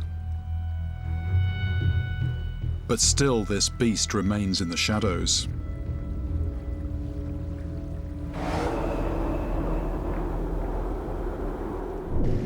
The following day, I scour the lake for a new fishing spot. A fast-flowing inlet will quickly spread the smell of the bait, drawing in any lurking predators from much further away. Once again, I set 2 lines and settled down to wait, long into the night.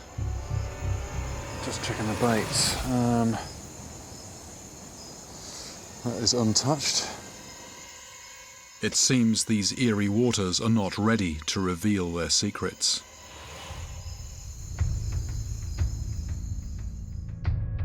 This deserted 6-mile-long reservoir could be home to monster eels. But having failed to find any, I have to consider other possibilities. So far, the only freshwater fish I've seen in Fiji is the tilapia, introduced here in the 1950s. Maybe they're not the only foreign import. I know from experience that introduced species can wreak havoc. The South American pacu now terrorizes rivers in Papua New Guinea, where it is known as the bull cutter. And if these fish hear something splashing in the water, they come heading for that sound with those teeth bared. And notoriously aggressive snakeheads from Asia have now spread far beyond their native range. While in Spain, introduced Wells catfish are reaching man-eating proportions. The whole thing is nearly 8 foot of just solid, rippling muscle. If that grabbed hold of your leg, that's an unpleasant enough thought, but if that decided not to let go and you were swimming, you'd be history. Could Fiji also be hiding a monstrous foreign predator? There's no one here to ask, but there are reports of people being attacked downstream. Some incidents happened right next to the village of Nasevu. Somebody here must have an idea of what beast stalks the waters.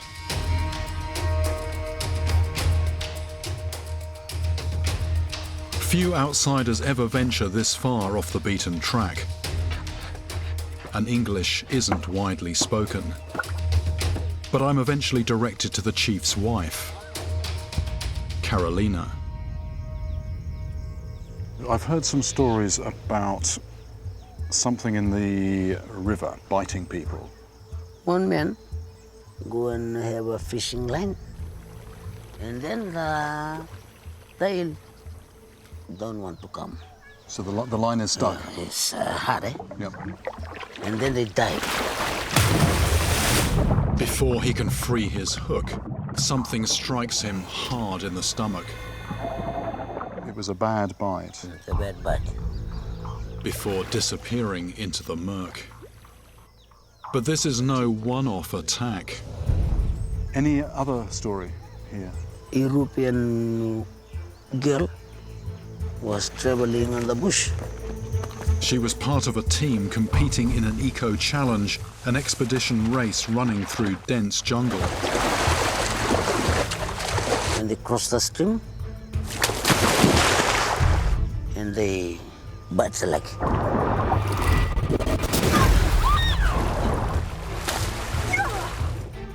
Down on the feet. Perhaps the abrasions I heard about on the diver were in fact some kind of bite marks. When I ask what attacked the people here, she gives me a name which I don't recognize. It's Tautombale. Tautombale. What does it look like? It's the big head, thin body, and big mouth. The teeth is sharp. Her description could be an eel, or maybe a catfish. Both are capable of inflicting abrasive wounds. So what is this beast they call the Tautombale? The only way to identify it for certain is to get this suspect on the end of my line. But my fishing plans have hit a stumbling block.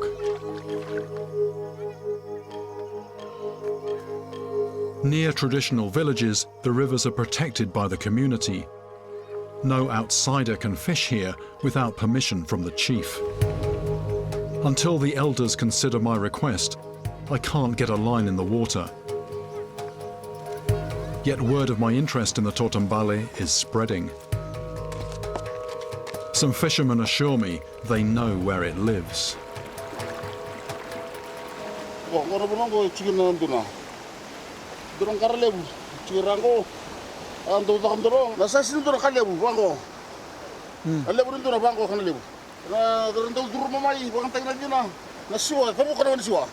Cut the line. And always here, this is its house, this rock here. I'm told that under this cliff, there's a deep underwater cave.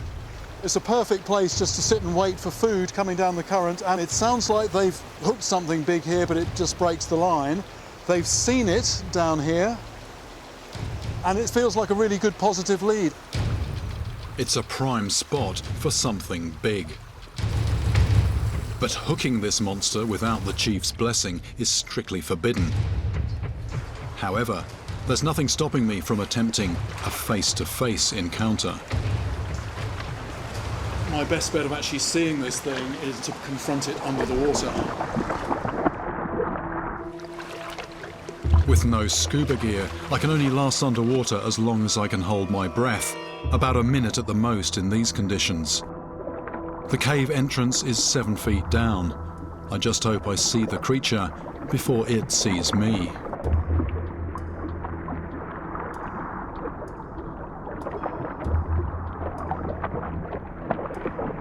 This brings back memories of my close encounter with a giant Indian catfish, the gunch.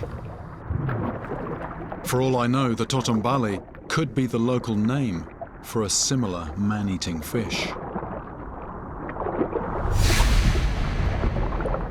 But here, I see nothing. It really is quite spooky down there. It's very important when you're breath hold diving is to relax physically and also mentally, but when you've got this mental picture of something that might lunge out at you from the shadows, it's quite hard to sort of cultivate that inner calmness. Pushing deeper, I discover this is no small cave. It's a dangerous labyrinth.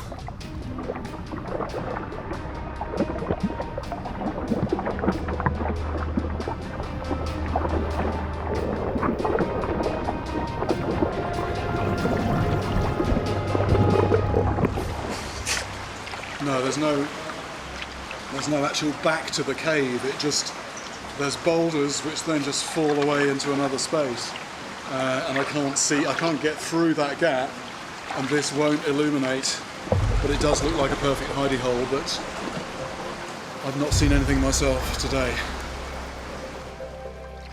All my hopes of progressing this investigation now rest with the village chief. The elders are considering my request to fish in their river.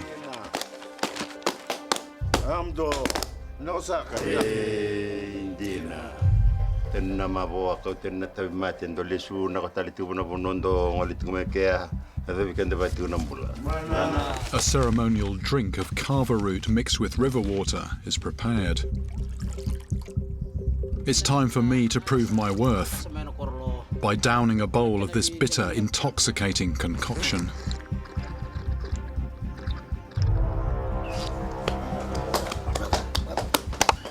While the elders take their share, they tell me stories of a mythical beast that lives in the waters of Fiji. A spirit that haunts the deep, but which will rise up and wreak revenge if its world is disrupted. The description of this beast sounds eerily familiar. Thin body, big mouth.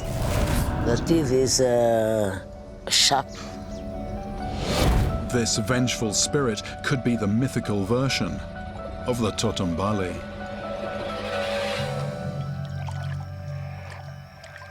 With the ritual complete, I'm given the permission I've been hoping for.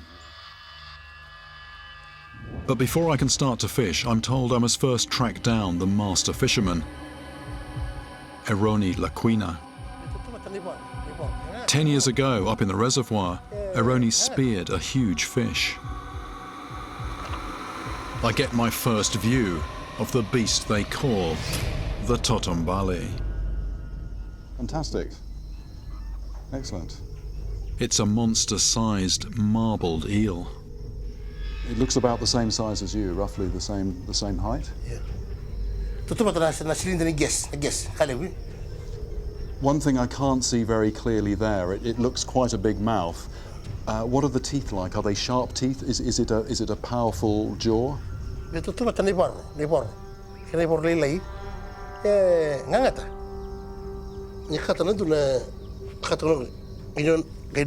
This giant was caught where the diver died. It's possible Eroni's prize catch was the culprit behind the attack. Are monsters of such size rare freaks of nature? Or are there more down there?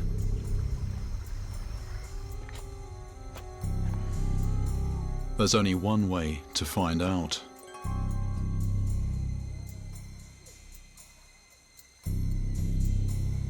From a rock right in front of the village, I cast a bait of fresh tilapia into the current.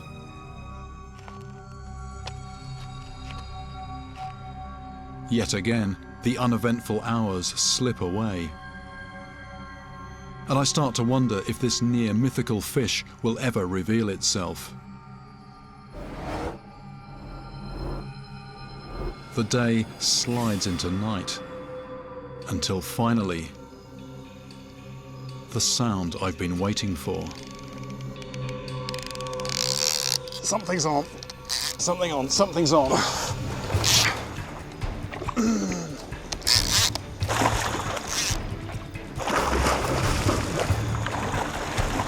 There's something on. I must net this writhing beast quickly and not give it any chance to escape.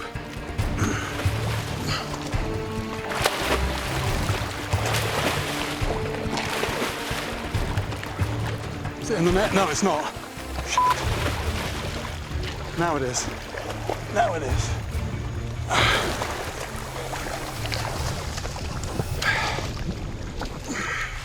It's the creature I was looking for, a huge marbled eel.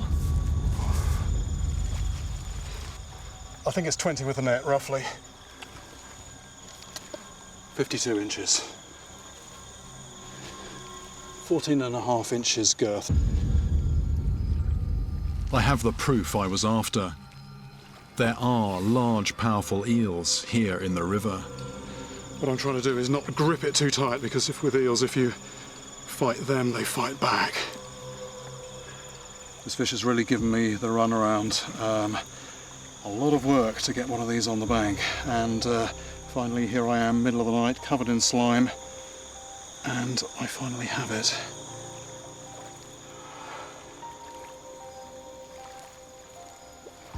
Just getting a bit of a look at the business end of this, and that is a big mouth, and it's got powerful musculature operating those jaws, and when it opens its mouth I can see very clearly that it's got lots of teeth, very, very sharp teeth. When they clamp down, that's going to cause a bit of an injury. One this size could maul a person, and when eels feed, they sometimes spin, causing a circular wound. Maybe this is where the idea of an octopus came from. Now that I'm actually seeing a live one of these and handling it, I'm pretty certain that those incidents I've heard about from the interior of the island, this has to be the culprit. I came here looking for a suspect behind a series of attacks. My investigation has revealed not one, but two aquatic predators capable of inflicting harm. In the remote mountainous heartland, the snake-like marbled eel stalks the rivers. Just like the mythical beast I heard about, this fish can lash out if its world is disturbed. Yet closer to the coast, mysterious disappearances could be due to a very different predator, the giant trevally. This aquatic battering ram invades the rivers from the sea, and has the power to inflict a deadly blow. I don't believe that these fish are out to get us, but stumble into either of them by accident, and this idyllic South Pacific paradise could become the scene of your worst nightmare. It's not heavy as yet, but it's pretty constant. It's not good news.